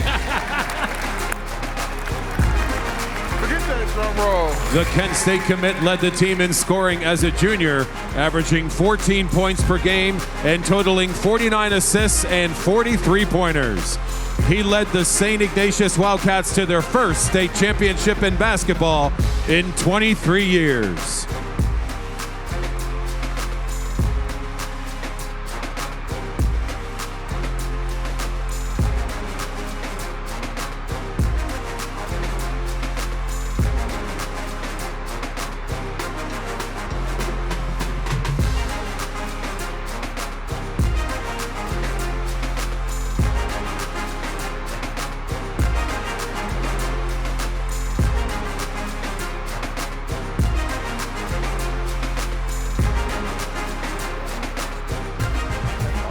And now the finalists for Female High School Athlete of the Year.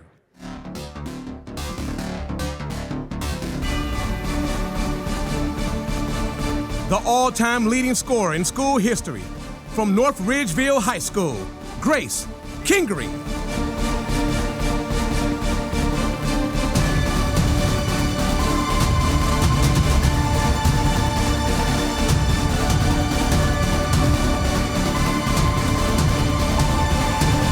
USA Lacrosse All-American, an all-time school record holder in numerous offensive categories. From Bay Village High School, Riley Laveau.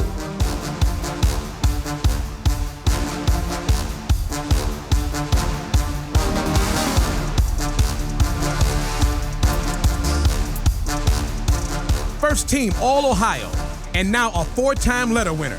From St. Joseph Academy volleyball star, Belle Grooms.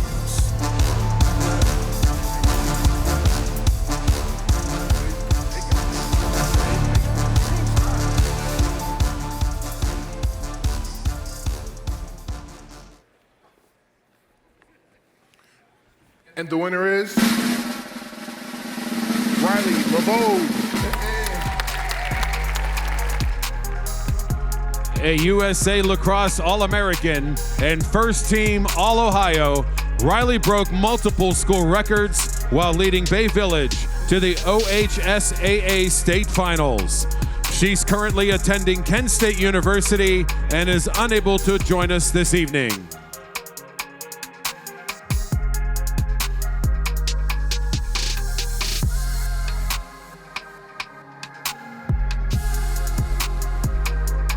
Congratulations again to all of our award winners and finalists this evening. The silent auction is now closed. You may pick up your items on the way out of the arena this evening. Greater Cleveland Sports Commission thanks you for your support in this evening's silent auction. Remember, you still can purchase golden tickets until 12 p.m. tomorrow.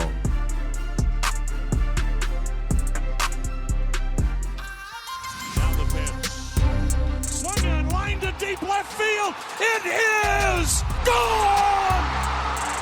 You should see the celebration out of the Indians' third base dugout. Rajay Davis, a bullet, 2-run homer down the left field line, clearing the 19-foot wall. We are tied at 6. Please welcome to the J.P. Morgan Chase Legend Stage, MLB Network radio host and former Cleveland pitcher Jensen Lewis, and Cleveland baseball legend and author of one of the greatest moments in Cleveland sports from the past 25 years, Rajay Davis. Well, first of all, it's been a great night, and we've had a lot of great moments to celebrate, not only for the past 25 to 30 years, but we got two that are not up here that we figured as baseball guys we got to mention. Pretty cool when you get two new Hall of Famers in 1 year. So one more round of applause for CC Sabathia and our very own Tom Hamilton.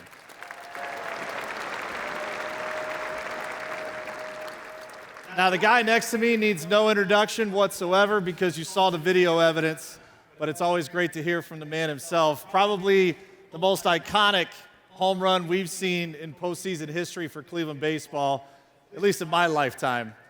But the question is easy, and so Raj, what was it like, big boy? Oh, hitting that home run? Yeah. In the bottom of the 8th? Yeah. Down by 2? Uh-huh. Woo, that was special. In Game 7 of the World Series? Oh, yeah. That I don't get tired of talking about this moment. It was, it's always nice when I come back to Cleveland because I get to talk about it again. And so thank you, Cleveland. It's been great. Thank you, fans, because you guys show me so much love when I come here. So I appreciate you. But that moment, it was really something special.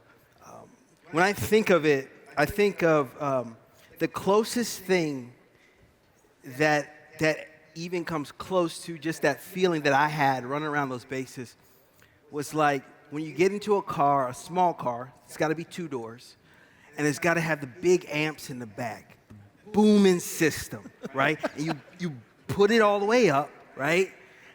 And then you blast that music. That's what I felt running around those bases. It was amazing. Thank you, Cleveland. I know for those of us that were on Gateway Plaza, about 12,000 of your closest friends, and then those of us doing the pre and post, we saw it, we heard the crowd, and then I think everyone had the same reaction of like, oh my God, did that just happen? This past year was pretty good from a baseball perspective too on oh my God moments. What is it like now watching back when you're like, hey, that was really me. It was me. It wasn't a dream. And every year after that, I get to come back and talk about it. You know, it feels like yesterday that it happened, but we're going on like 9 years of that, and it felt like yesterday. So you know, it's always great to revisit these moments. This is what baseball is all about. It's about having these experiences, these moments that you can cherish and bring with you for the rest of your lives. And the beauty of baseball, if you all remember that opening day lineup from 2016, and then what happened, what that lineup looked like in Game 1 to Game 7 of the World Series, that's why it's a marathon. That's why it's one of the greatest, if not the greatest sports. Raj, thank you as always for those great comments. We appreciate it. And so now we get to award the moment of the year, the best moment in Cleveland sports, presented by Jack Entertainment.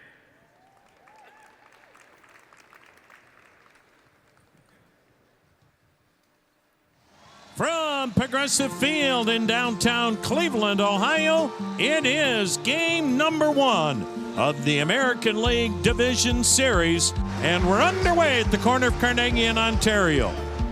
And the pitch swung on, hit high, hit deep to left, away back, goal! Lane Thomas in his first at bat as a Cleveland Guardian in postseason. Swing and a miss. Got him with a slider. And Bybee looking at the fans and saying, come on, get up. Oh, that's awesome. And this incredible division series has one more game remaining. A deciding Game 5 winner-take-all. And the fans come to their feet here at Progressive Field. Swing and a miss, strike 3. He swings and drives it high in the air, left field, grand slam! Lane Thomas with a grand slam. El plato batazo. ¡Feliz Navidad! ¡Feliz Navidad! Swung on, hit high, hit deep to left. There she goes. How about that? A walk-off, two-run home run to the bleachers and left by David Fry.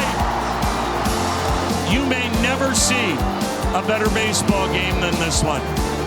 Until we greet you again in spring training in February, thanks for giving us so many great moments as well. So long, everybody. Hey there, Guardians manager Stephen Vogt here, along with John Kinsey Noel. So sorry we couldn't join you tonight as we prep for our next season. Thank you guys for your support last season. The ballpark was rocking and we're loving it. We look forward to many great moments ahead with you in 2025. We'll see you on April 8th. Please welcome Annette McCoy from Jack Entertainment, who is presenting the award for Best Moment in Cleveland Sports to the Cleveland Guardians organization. Congratulations.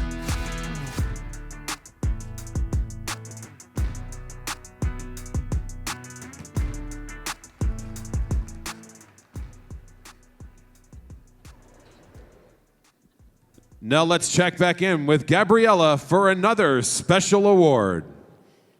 Thank you. We're over here in section 108. Wow, it feels like we're at a baseball game, but we're in a totally different environment. But we've got baseball right around the corner. We've got our next award is an organization that the Greater Cleveland Sports Commission recognizes who helps to further their mission by awarding them the Sports Development Award. And this year, the Sports Commission is thrilled to honor the Huntington Convention Center in recognition of their tremendous support in hosting 7 national and international events in 2024, which contributed over $58 million to the local economy. These events included the NCAA Women's Final Four Fan Fest in April, really fun event, and Pan American Masters Games in July, another amazing event. The support of the Huntington Convention Center continues to help the Greater Cleveland Sports Commission win bids and host successful events, like the various Junior Volleyball Association events and creating new events like the annual Pickle in the Land, which welcomed over 700 athletes from 21 states in 2024. Overall, over 50,000 athletes competed in events at the Huntington Convention Center this past year, and the Sports Commission could not be more appreciative of their continued support. Attending tonight, we've got Ron King, General Manager, and additional staff members with us here tonight. Thank you, and congratulations to the Huntington Convention Center of Cleveland.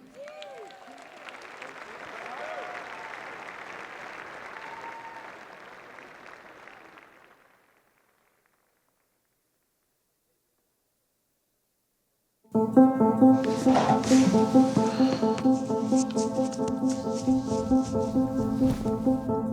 just want to start, have you watch this, take it in, and then we'll talk.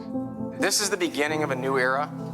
We will expect excellence everywhere in this organization, from top to bottom, every single person that works here, and the things that we can do with this community and contribute. And we like to say, the more we give, the more we tend to get back, and that's our view of business, of the community, and life. If you don't know Dan's history, if you don't know who Dan is, and if you don't know where Dan came from, you could think that he's from Cleveland. We are going to do, everything and anything we can to end this unfortunate 41-year dry spell. The love and support he brought to this town, like everything he does. Contrary to some of the things you read that, all the fun has to be in California or New York, in this middle part of the country, can't have championships or long-term players or maybe even, really exciting entertainers. We're here today to tell you that that's not true. Like not only thinking about the basketball team or winning championships, thinking about the communities, thinking about the fans, of course, and what can I do to make it better for everyone, not just for the players, not just for the organization, but what can we do for the fan base? That's something special. Man, this town, I know you guys have been scarred for 41 years, but, it's gonna happen, okay? Trust me, it's gonna happen.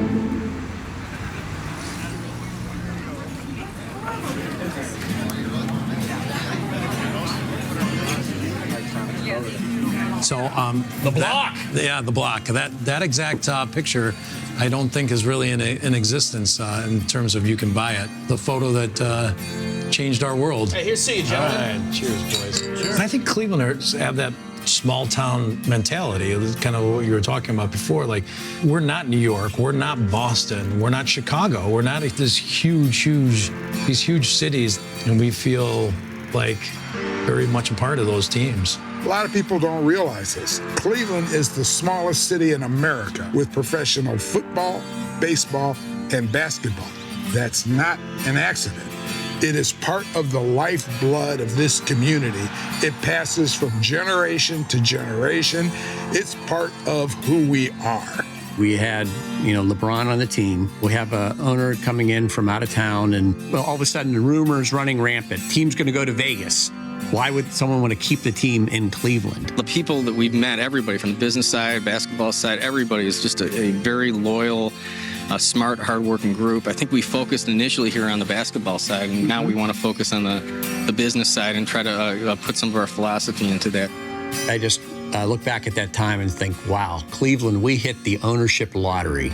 To have an owner and a chairman and Dan Gilbert come in and say, not only is this team staying in Cleveland, but we're going to double down and win a championship here. It sounds crazy, right, that he had that vision at that time. But he always likes to say, when you believe it, you can see it. You can literally almost see and feel the excitement and the fact that Cleveland is going to be a dominating team in the East and compete for the NBA championship every year. From the day he acquired the team, things just got better. He wants to be the number one at all times. He's very competitive. So am I, but that's how you should be supposed to be in life. Head into the hole. Wrapped around to him. 10 on the clock. Here is James. Cavaliers come away with an improbable victory here at the Palace. The end goal was going to always be championship, but how do we get our processes down? What are our daily habits? Built a new facility for Cleveland. In the training room, we had the best equipment. And not only during the good times. You think the other way, right? Well, we're going to be bad. Let me pull some money out. Instead, he put more resources into, let's double down on our facilities. Let's double down on our performance. He did not care. He kept spending the money. He kept making sure we had first-class treatment. That tells you a lot about a person. And when we were ready to take off, we took off. The crowd ready to roar here at Oracle Arena for Game 1 of these NBA Finals. The rematch from last year, Warriors and Cavaliers, best of 7 to decide an NBA champion. That series was remarkable. And when we won Game 5, we knew we were going to go back to Oracle for Game 7. Iguodala to Curry, back to Iguodala, up for the layup. Oh, blocked by James. Irving and Curry, one-on-one. Irving puts it up. It's good. Kyrie Irving from downtown. Tip taken by Spades. Final seconds. It's over. It's over. Cleveland is a city of champions once again. Let's go! We did it! We did it!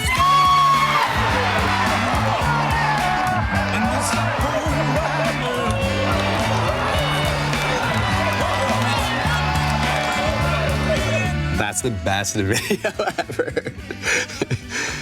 Oh my God, I haven't seen that in so long.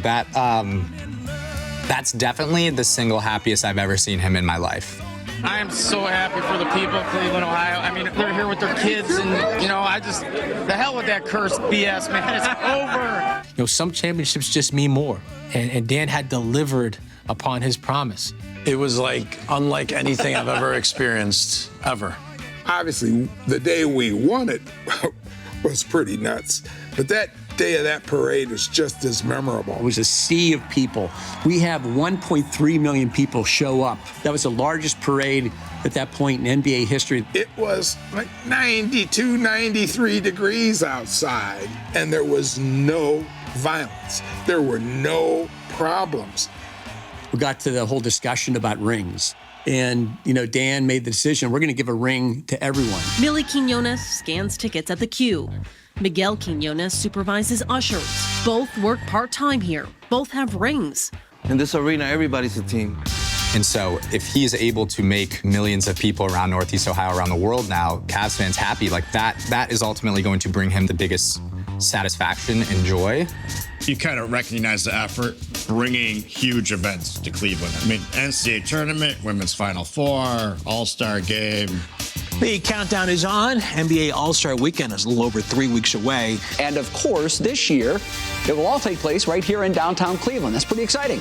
It goes back to Dan's vision. We're going to bring the world to Cleveland.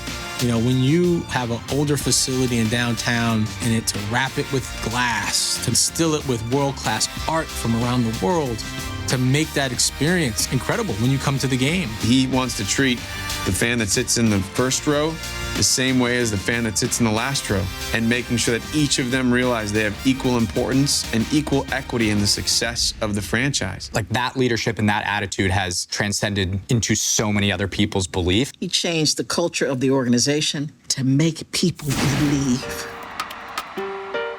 And I think why this team is so exciting to this fan base is because we built it organically from the studs up. We drafted, we developed guys into all-stars. We've traded for, obviously, future MVP candidates. And that's what Dan saw. Something special is happening in the city of Cleveland as history continues to unfold. You can't build what he built without having vision, seeing around the corner. But he also has this unique ability to push you to see around that next corner and to make you not think about something in its current state, but to make you think about it on a multiple effect. And there's so many examples of that. Today we got a first look at a new development proposal for the Cuyahoga Riverfront and what it could mean for you. We have been talking about our riverfront for decades. Here comes Dan. He gets it. He knows all the players. He knows how to move things. We can do it here. We can build the nicest practice facility in the world in Cleveland, Ohio. Cleveland is just such a fun place. Hey, ain't no city like Cleveland. You just see people everywhere, and there's restaurants here and bars and everything, and there's that was not there 20-some years ago.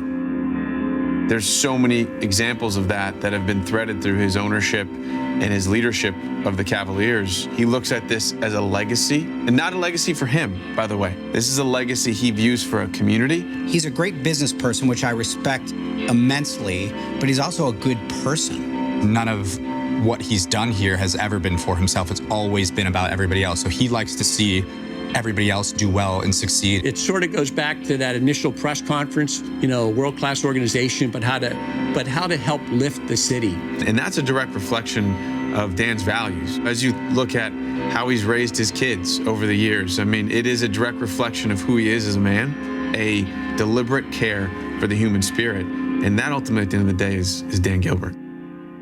We are going to deliver NBA championships to this town. We are going to bring the best talent in the world. We are going to let numbers and money follow. We're going to have a lot of fun, okay? Thank you all.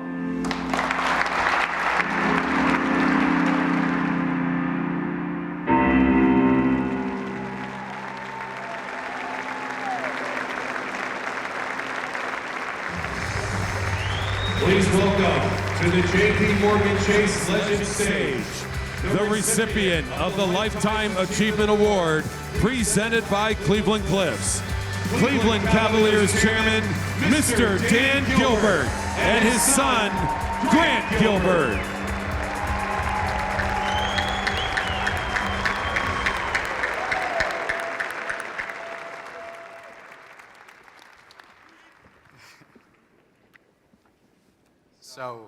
Before we get into some of the questions, I think that it has been a little bit of a wild 24 hours for the Cavaliers. And I know we were watching the game together last night, but I did think I saw you fall asleep for a little bit towards the end. Do you know what happened? I know you know we won.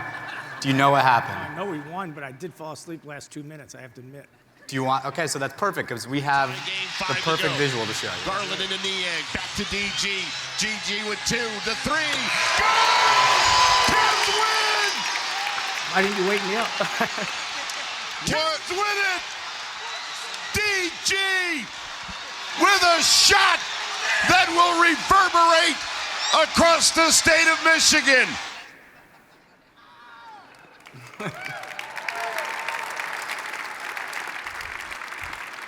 We have a lot of friends in Detroit at that game. It was great seeing their face.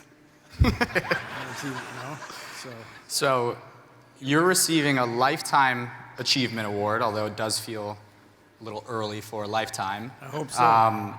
How does this moment feel for you? Well, let me first say to you, Grant, awards are like hemorrhoids. Eventually, every a-hole gets one. You know what I'm saying? So you're... What can I say? So you're saying and admitting you're an asshole. No, I'm saying I have a hemorrhoid. No, but in all seriousness, how does it feel? It really feels great. I mean, when I accept an award like this, maybe I'm the guy getting it, but it's really for all the people who made this happen and made the success happen. Starting with my family, my kids. I've got 2 of them here, you and my daughter and my wife is here. But it's really on behalf of our family. It's on behalf of everybody at the Cavaliers, not just the players and the coaches in the front office, but if you guys just would understand the business people behind the scenes and the janitors and the security people. It's really one organization, one franchise, and I think I accept this on behalf of all of them, so I thank you very much.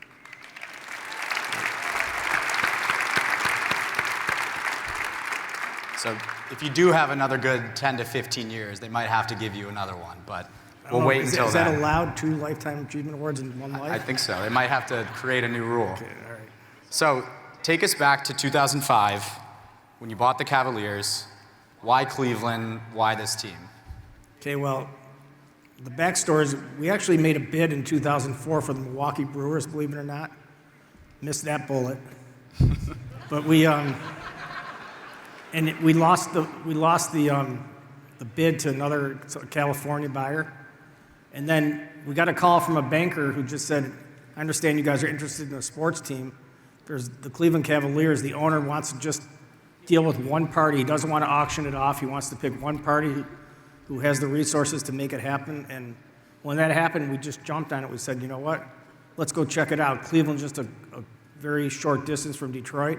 And so we got here and looked around and said, talk to the franchise, the people running the franchise, talk to people in the city, evaluated the opportunity, and we said, let's do it. And we did it. So there's nothing really more serious behind the scenes except that. But it feels like the city of Cleveland aligns with how you were raised in Detroit, what you grew to like about Detroit in terms of the values, the work ethic, the people.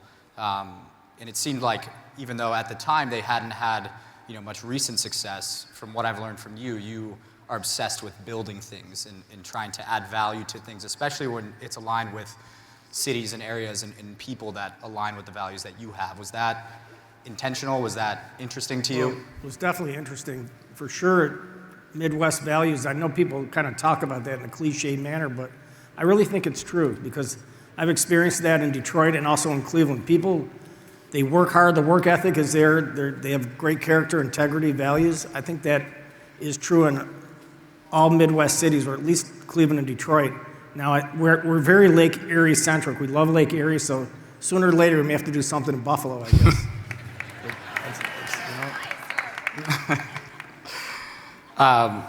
So when you did buy the team in 2005, at the time, the city of Cleveland hadn't seen a championship in over 40 years. What gave you the belief and the foresight that you and the Cavs could do it?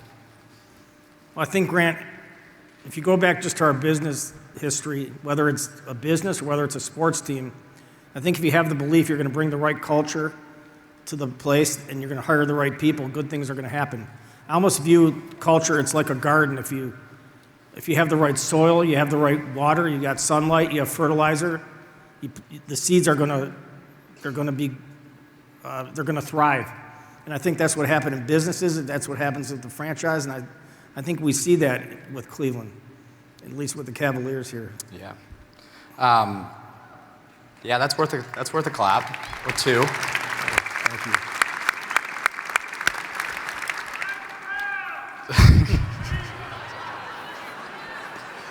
So I understand they're not in Cleveland. You've always emphasized that sports are more about wins and losses. What do you mean by that? Well, I think when you have the fortunate position to own a franchise, a sports franchise, especially one that's been around for decades in a city, you're more of a steward than an owner. It becomes the fabric of the city and the state. And so I think that wins and losses are important, of course. Wins better than losses. But I think the franchise is involved in the community and keeps being involved in the community in ways that people don't even totally understand. There's so many charity events and things our players go to, as well as other people in the organization. You have a lot of leverage there. So you can leverage the franchise for good things, not just wins and losses, but involvement and impact in the city that you're in and making it as good as you can. So you're saying the wins do not lead, they follow. Right. Winning follows, it doesn't lead. So again, if you have culture, the right people, we call our businesses and things we're involved with doing well by doing good. So, and I don't think those two things conflict. I think if you can do the right things and you do good, I think you can do well as well. At the end of the day, maybe you make a profit. So,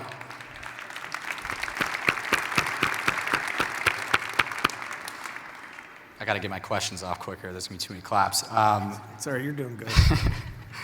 In 2016, and I feel like you can almost just pause when you say that because that year and that number means so much for so many people. But in 2016, Cleveland finally got its title when the Cavs came back down from 3-1 to win the first championship in Cavaliers history, the first championship in Cleveland in 52 years. Well, that was a time that I will never forget, and I think maybe hundreds, if not thousands of people will not forget. It was just a beautiful moment for the franchise, for the players, for the coaches, for the city, and I'll never forget it. And being in Golden State was even more fun, winning it on their court, Game 7. I mean, if you remember, we were standing on the rafters waiting for the ABC to come along with the trophy and just looking at all those fans and how upset they were after they won the championship the year before. Of course, they won 3 out of 4, so they've got enough cake themselves. Yep. So, and when you think about that, but you fast forward about 8 years now from there, which is crazy to say, but looking at this season, did you expect this level of success? If you did, where do you think it came from? What can you attribute it to? Well, I don't think that I don't think anybody expected how good we would be this year. I think we were pretty confident we'd have a good team, and I think over the last few years you could see us building. I mean, Kobe, who's here right now, I mean, his vision and his front office has just done a tremendous job. They did it the three ways you can acquire players: trading, free agency, and the draft. And he hit on all three of them. And he built it brick by brick. And the good thing is that, as you all noticed, it's a team effort. The team loves each other. It's not an individual effort. I mean, every player cares. Every player cares for each other. You saw in that video what Donovan was hugging Darius like he was his best friend in the world, which he probably is these days. But it's just great to see guys who want to be in Cleveland. And that was one of Kobe's main conditions. If they're going to come here, they're going to want to be. If they don't want to be here, we don't want them. And I think that's part of it, because if they don't want to be here, we don't want them. We want players who are going to want to be in the city, embrace the city, are happy they're in Cleveland. And there's nothing to be ashamed of to be in Cleveland. It's a great city, a great state. We've got great people, and I think that's part of it. And we're going to continue, I think, to win this year. Of course, the playoffs are going to be very exciting.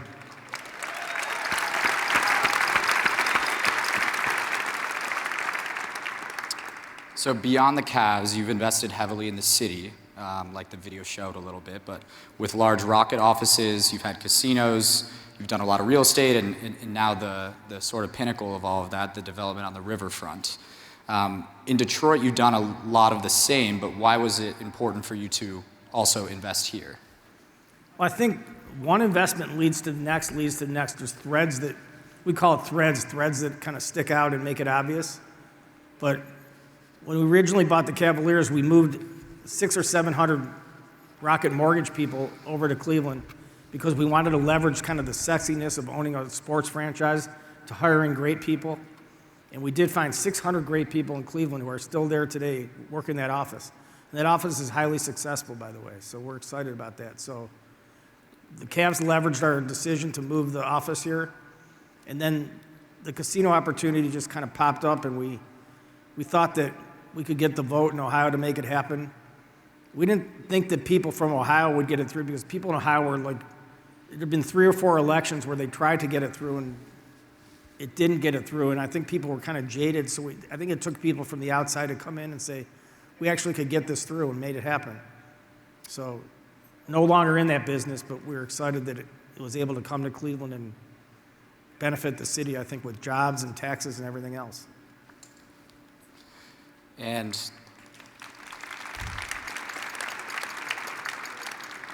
so obviously we've talked about a lot of the success stories and the things that people have seen publicly, but you've also had a lot of great challenges, whether that's in business or sports or personal life. And we were talking about this in the back, but I think everyone would like to hear how that changed your perspective. Yeah, it's kind of like, if you remember that book, The Tale of Two Cities, these are the best of times, these are the worst of times. So, yeah, I got hit, unfortunately, 5 years ago with a stroke that came out of nowhere. As most people know, we lost our son 1.5 years ago, and we all miss him, and he's your brother and our son. And he made a big mark on things, and we try to pay tribute to him every single day, and we feel him with us. And he's one of the biggest Cavs fans you've ever met. And he brought nothing but joy to this world, joy to the city, joy to the franchise. And Anderson, who's here today, had a great relationship with him. I won't tell him the time you took him to the strip club. It was his birthday, but it's a true story. So I think that was his 21st birthday too, so I think it was all good. Yeah. So I think that's what we have right now. I guess just wrapping it up on that note. End it on that. I will say, as closing remarks, I think my siblings, my mom, everybody else is very grateful to have you as a father and a role model and somebody that it just makes us feel really good to see this and to understand the impact that you've created and the things that you've done and like we said in the video, just how this belief system and confidence can transcend to so many other people to create this domino effect of just positive added value to things. And I think hopefully everybody here is appreciative of all the stuff you do. And I think you not loving these kinds of moments, I think we feel just appreciative to be able to celebrate you and give you your flowers because I think you deserve it. Want to keep going? Yeah, no, that's about it. Well, I appreciate that more than you know, and thank you very much. And seeing you up here and watch you mature, and I know you're in the front office now of the Cavaliers. I know you're in Kobe's ear all the time, and Kobe's in your ear. So it's great to see you guys mature and watch the organization mature as we build this organization, we build the team. Hopefully this is a run that'll keep going for not just this year. I mean, we have one of the youngest teams in the NBA, so you think about that. We've got a great future here. So thank you very much. And thank you all. I really do appreciate it. A lot of gratitude for this city. It'll always be my second home.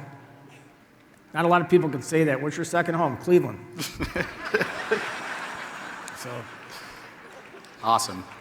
Well, thank you. Thank you. Thank you all.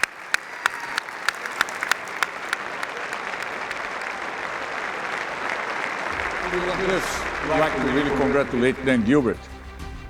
on his very important Lifetime Achievement Award. Congratulations, Dan.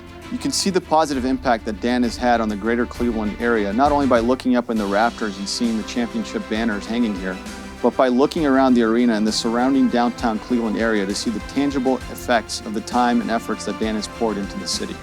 We are proud to sponsor the award because of our shared vision of making Cleveland and the Great Lakes a vibrant region to live, work, and play. Congratulations again, Dan, on the impact you've made to our great city over the past 20 years. Cleveland Cliffs and the rest of Northeast Ohio, we are looking forward to seeing this continued vision and growth over the next 20 years. We'll be together with you. First, thank you to our friends and partners at Cleveland Cliffs and the Greater Cleveland Sports Commission for honoring our chairman, Dan Gilbert, with the Lifetime Achievement Award. 25 years of the sports awards right here in the Greater Cleveland region is a remarkable feat that indicates profound amounts of impact over the years that the Greater Cleveland Sports Commission has brought to our region. To our visionary, our rock, our chairman, Dan Gilbert, congratulations on the Lifetime Achievement Award. You've laid the foundation for success for not just our organization, but for our broader community since you bought the team in 2005. It's been 20 years? That's absolutely remarkable, Dan. Congratulations. We can't thank you for the tremendous support, the resources you give, not only this basketball team, but this region, Cleveland, the city, helping us grow. This has become such an incredible place for us to live, work, and play because of your vision. People love it here. People want to grow here. And I always say, come to Cleveland to find your best self. That's because of you, Dan. And so we appreciate you so much. Congratulations, 20 years, Lifetime Achievement Award. I know what you're going to say next. Keep winning. And that's what we're going to do for you, Dan. Appreciate you, man. Congrats. Dan, your vision builds bridges in communities. It builds bridges to opportunity. It builds bridges to hope. It creates momentum. And your vision is something we look forward to continuing to harness as we go forward. Tonight is one of those nights where we recognize you, your impact, all the accomplishments that you've created around the shorelines of Lake Erie. And we cannot wait to see what we do in the future because of what you do and how you do it. You are the type of person that dreams the impossible and allows us to create reality around those dreams because of the resources, the confidence, the passion, and the unwielding support that you provide us. We've already accomplished a lot in 20 years. We can't wait to see what we're going to do next. We appreciate you, Dan. Thank you so much.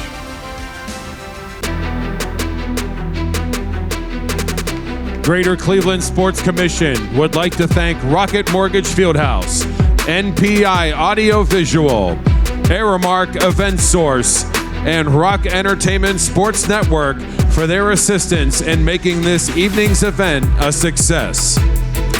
Before we close tonight, let's welcome back Greater Cleveland Sports Commission President and CEO, Mr. David Gilbert, to the Minutemen Workforce Solutions Champion stage for a very special announcement.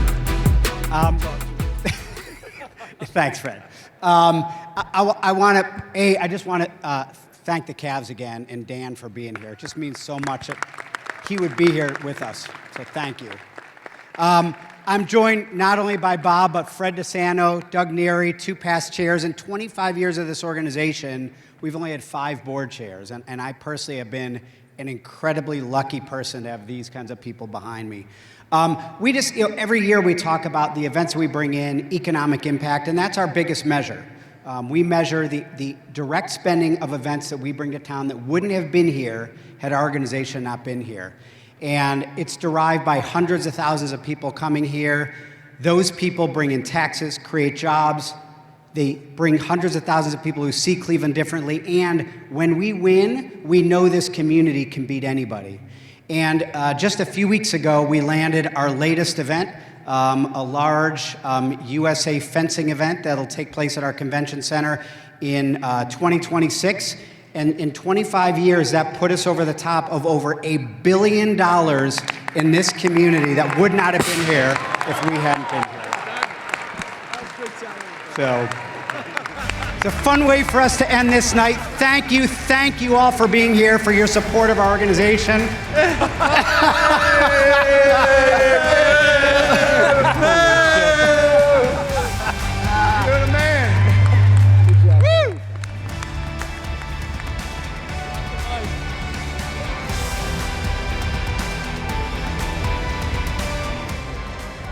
Thank you for attending.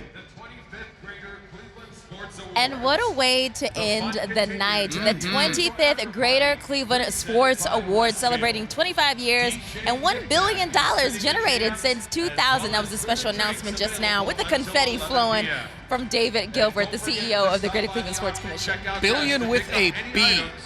Exactly. That's awesome. It's really been cool. You see everybody kind of filing out. But this is actually, if you see some of the crowd, this is, if not one of the most well-attended sports awards in 25 years, if not the most attended. This does draw a pretty good crowd, and tonight, yes, it felt extra full in the arena. This was a good show tonight. Exactly. So we got to, of course, give you the highlights as any good after any good sporting event, right? What was your favorite of the night? Favorite moment of the night? My favorite regularly is the Courage Award, and no different this time. But outside of that, the two long-form chats, one with Dan Gilbert, one with the 95 really cool. Indians, those are both so cool. And it's hard to pick which one. The 95 Indians just meant so much to this city.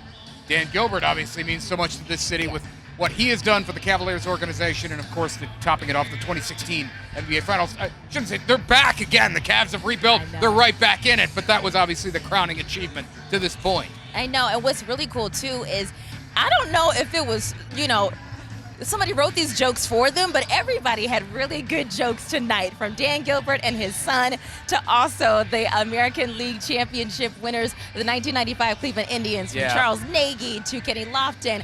All of them had the jokes tonight. It was really fun to see them interact, and you kind of see how, as a team, they did so good in the 90s as well. That team had such tremendous chemistry. The jokes, they're still telling this. It's one of those groups. They're still telling the same jokes from 30 years ago, and it's great. That team could do no wrong in this city. The people absolutely love them. Leah actually had a chance to catch up with a few of those guys individually, starting with Charlie Nagy. Thanks, Mark and Shannon. Okay, I have to know, what was the last time you guys were all able to get together, something like that? I think this past summer we were all here for Manny's. Manny was here before. This past summer we were here for CeCe Sabathia's induction into the Hall of Fame. Tonight is 25 years of this award show. There's been so many great moments in Cleveland sports, just looking back at the most recent 25 years. But what's cool to get so many key pieces from that 95 team back together and celebrate Cleveland sports past, present, and future? Just the opportunity to see as many people as we can, to get together at any chance, to celebrate that team. It was a special team, to celebrate the city of Cleveland. It's a special town. I was very fortunate enough to play and live here for a long time, and any chance I get, more than happy to come back here. There was a lot of fun characters on that 95 team. How do you think Mike Hargrove managed all of that? Mike read a lot of books that year. He stayed in his office and read a lot of books. Kind of let us police the clubhouse on our own. He knew when to come out, when he had to shut some things down here and there, just to give us a nice little. We won 100 games that year in a 144-game season, so we didn't really have many losing streaks where he had to give us a pep talk. But, we managed ourselves. We all got along really well, and Mike saw that, and he understood, He just wrote the lineup out and made sure everybody was healthy and ready to go. There was a lot of big wins that season, but what's something that maybe you think of when you think of the 95 season that fans didn't get to see?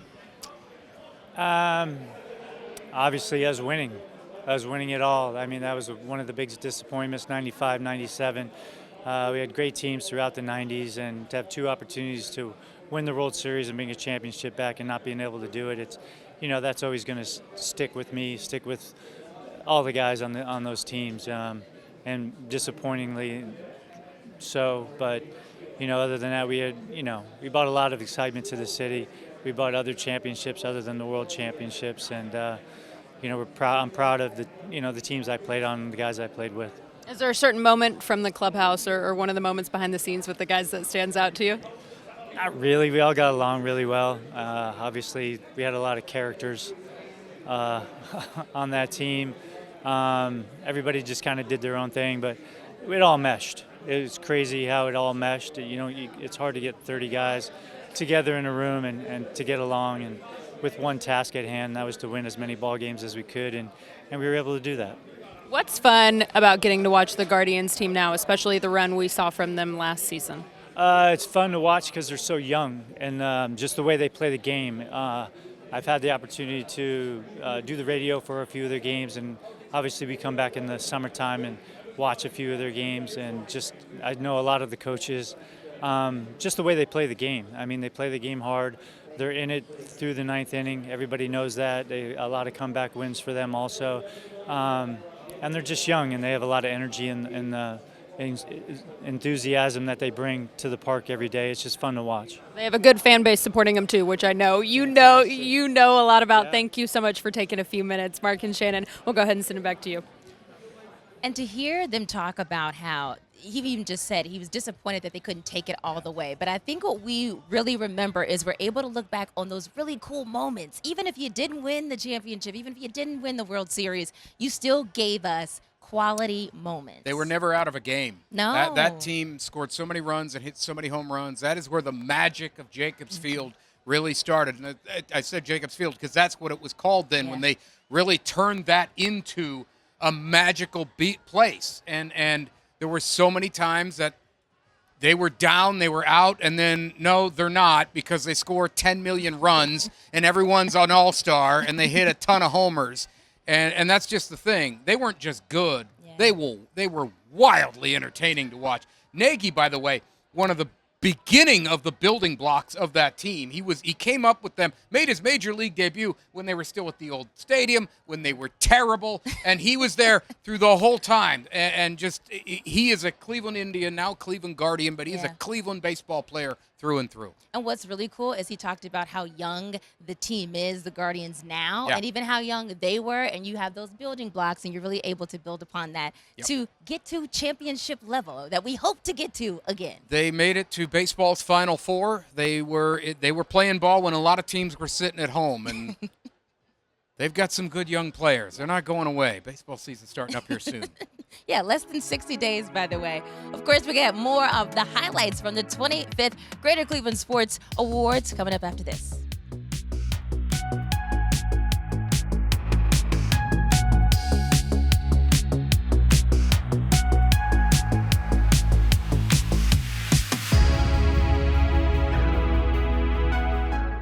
All right, it is in the books, the 25th Annual Greater Cleveland Sports Award.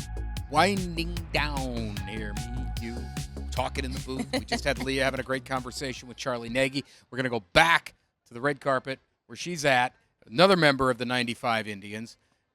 Not really the member, the boss, Mike Hargrove.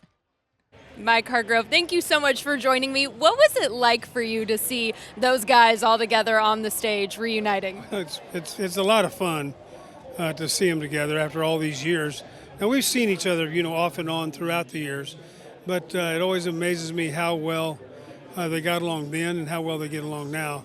It seems, always in baseball, you're together really for almost 7 months of the year. And the old saying is that you got to be friends. You got to wait until you go home to pick your own friends. But right now, these other 24 guys are your friends. But they did that well. They all got along, and it just proves it by the way they are around each other now. There was a lot of personalities you had to manage in that 95 season. Charles was saying you had to read a lot of books.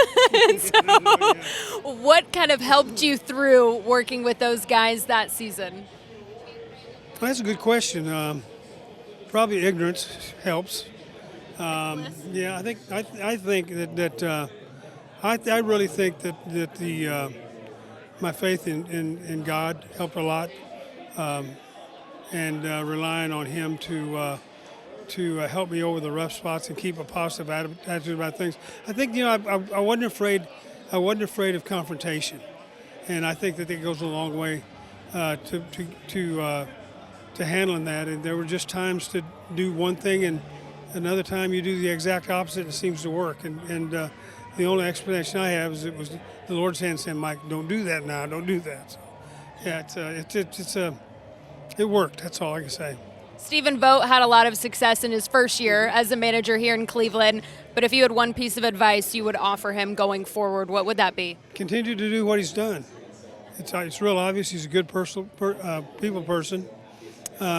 He's straightforward. He's honest with the guys. He's got a good sense of humor, and his players believe in him. You've got you got to convince the players to take ownership of their ball club. And he did that early on, and the guys ran with it, and they stayed with it, and they stayed with him, and I think he did a tremendous job. And I look forward to seeing him work it this year, too. Thank you so much for taking a few minutes to join me. We'll send it back to you guys, Mark and Shannon.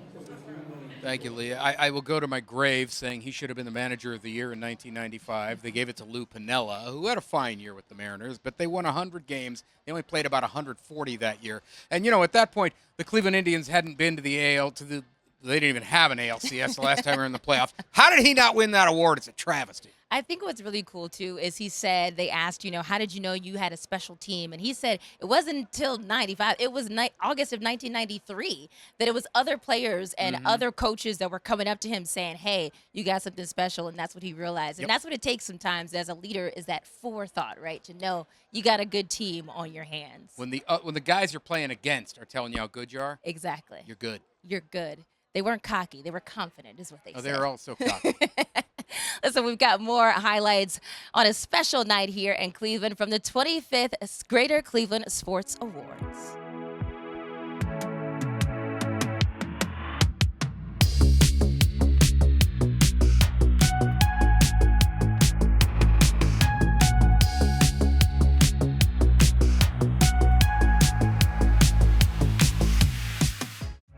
Welcome back live from Rocket Mortgage FieldHouse on this wonderful night here in Cleveland as we just wrapped up the 25th Greater Cleveland Sports Awards. And thanks to all, too, who may have been streaming us live online from either online or even just watching from the Rock Entertainment Sports Network or the CW43. So cool to put this on TV. Yeah, for the first time. Big night. Yes, it was. Before it streamed, now we streamed and we put it on the tube, and it's been awesome.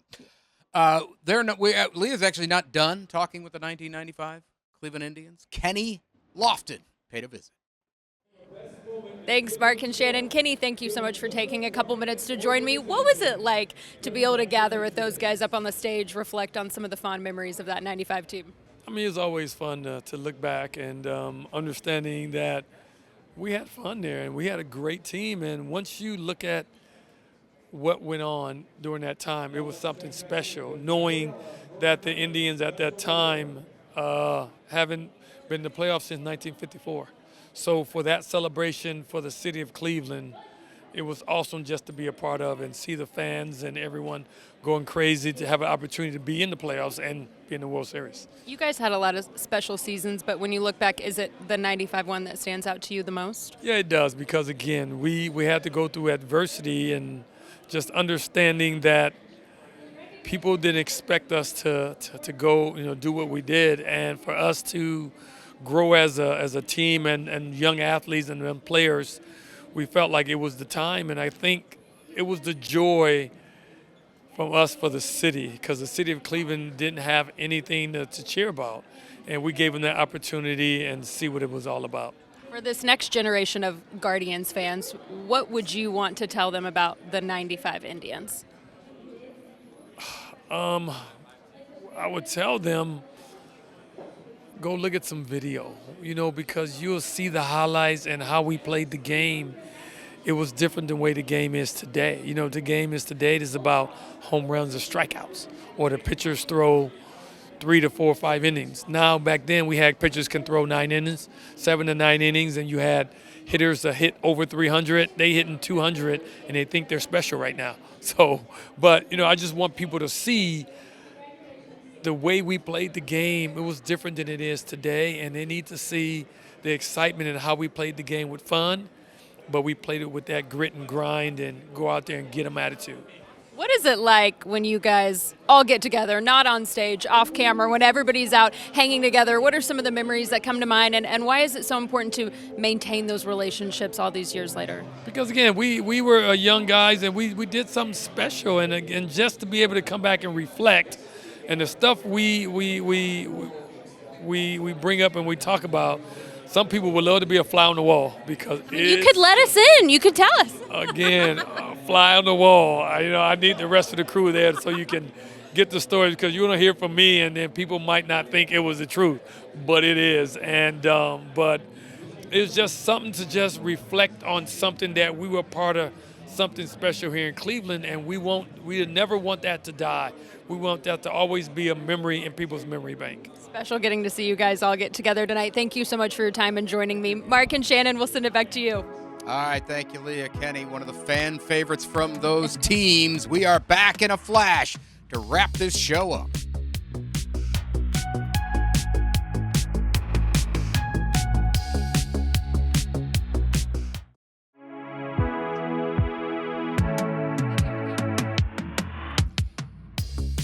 What a night here in Cleveland. And of course, Leah, you were on the red carpet talking to everybody, but what was your favorite moment of the night? Gosh, it was so much fun. I would say Josiah Saunders talking about how the moment when the doctors told him, you probably will never play football again, and he says, that right there, that was my motivation to get back. Yeah. From senior in high school to the Senior Athlete Award, Cindy Wildman. She's in her 70s, and her story was incredible. Yep. She was awarded tonight, too. She did a 5K, a half marathon, a full marathon, all in 4 days. Talking about her relationship with her husband, too, I was crying. She's done 51 marathons, planning to do another one in Tokyo in honor of her late husband.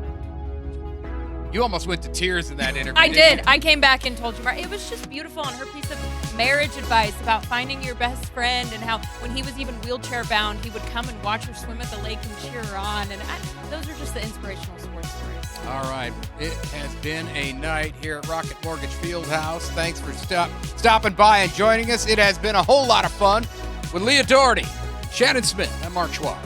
See ya!